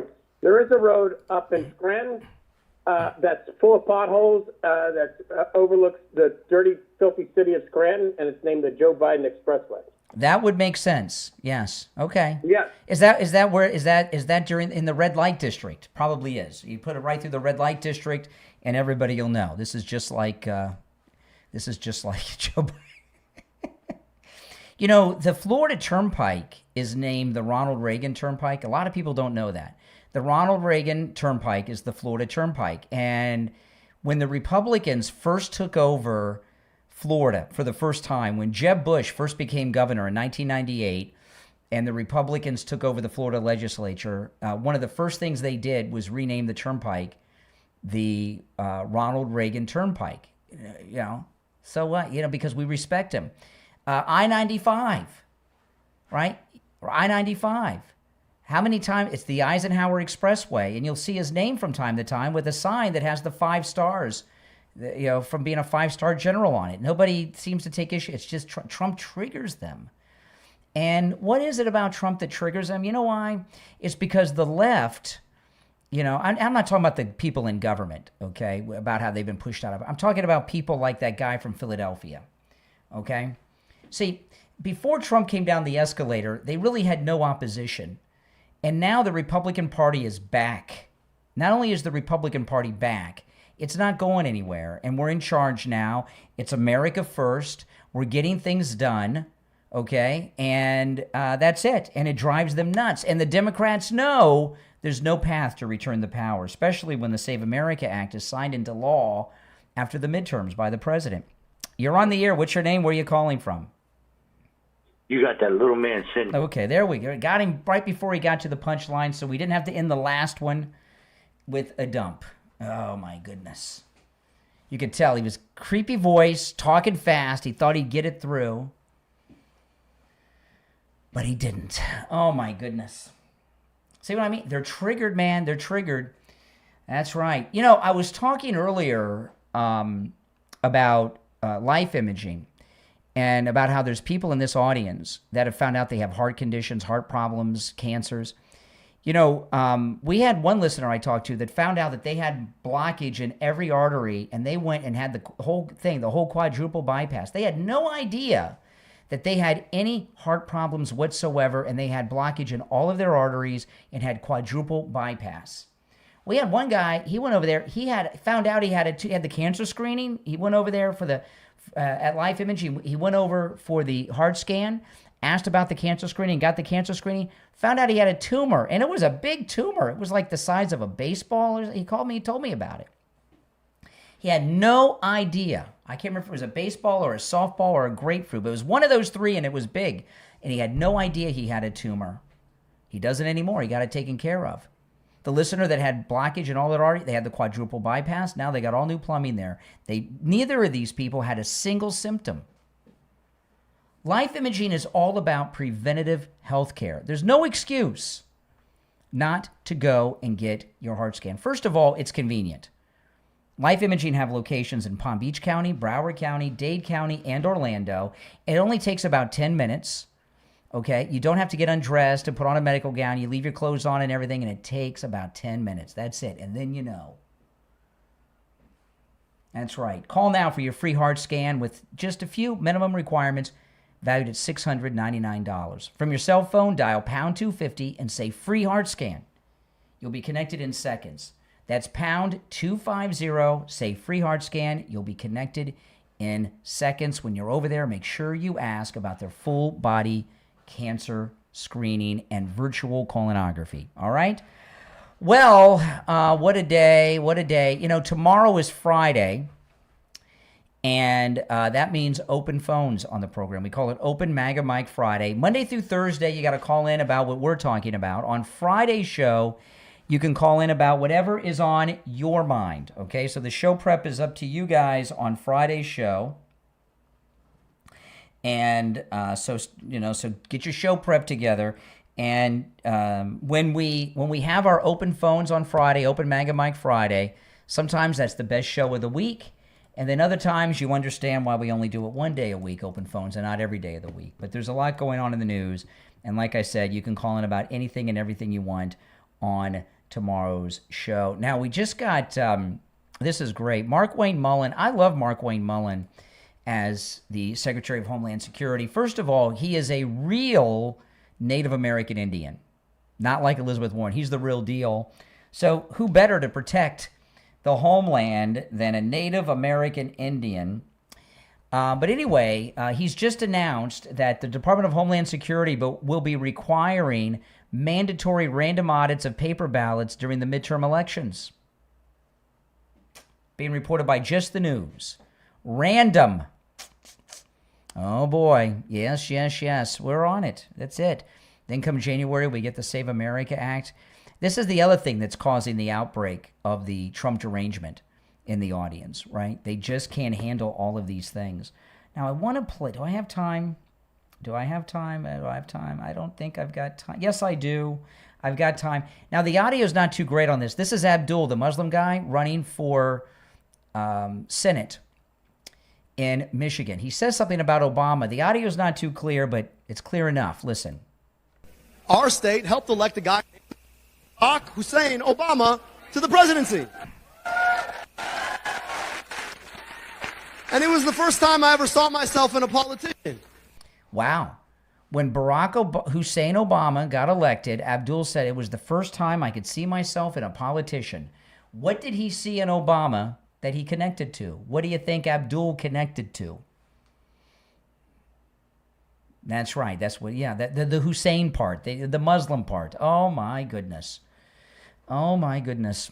Yep. You know what happens with these liberals? They talk long enough, and they do themselves in and expose themselves. All right, guys, it's the Steve Kane Show, Florida's longest-running radio show. My name is Brian Craig. We'll be back tomorrow on Open Phone, Open MAGA Mike Friday. Till then, God bless America. We'll see you tomorrow at 6 a.m. All right.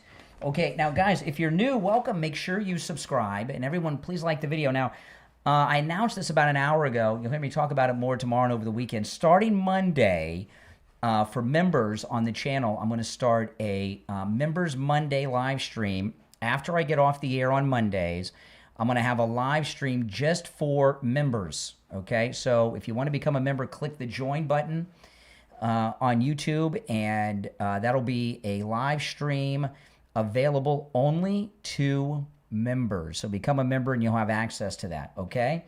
My name is Brian. This is where MAGA comes to talk. Thanks so much, guys, and I will see you this afternoon. Take care.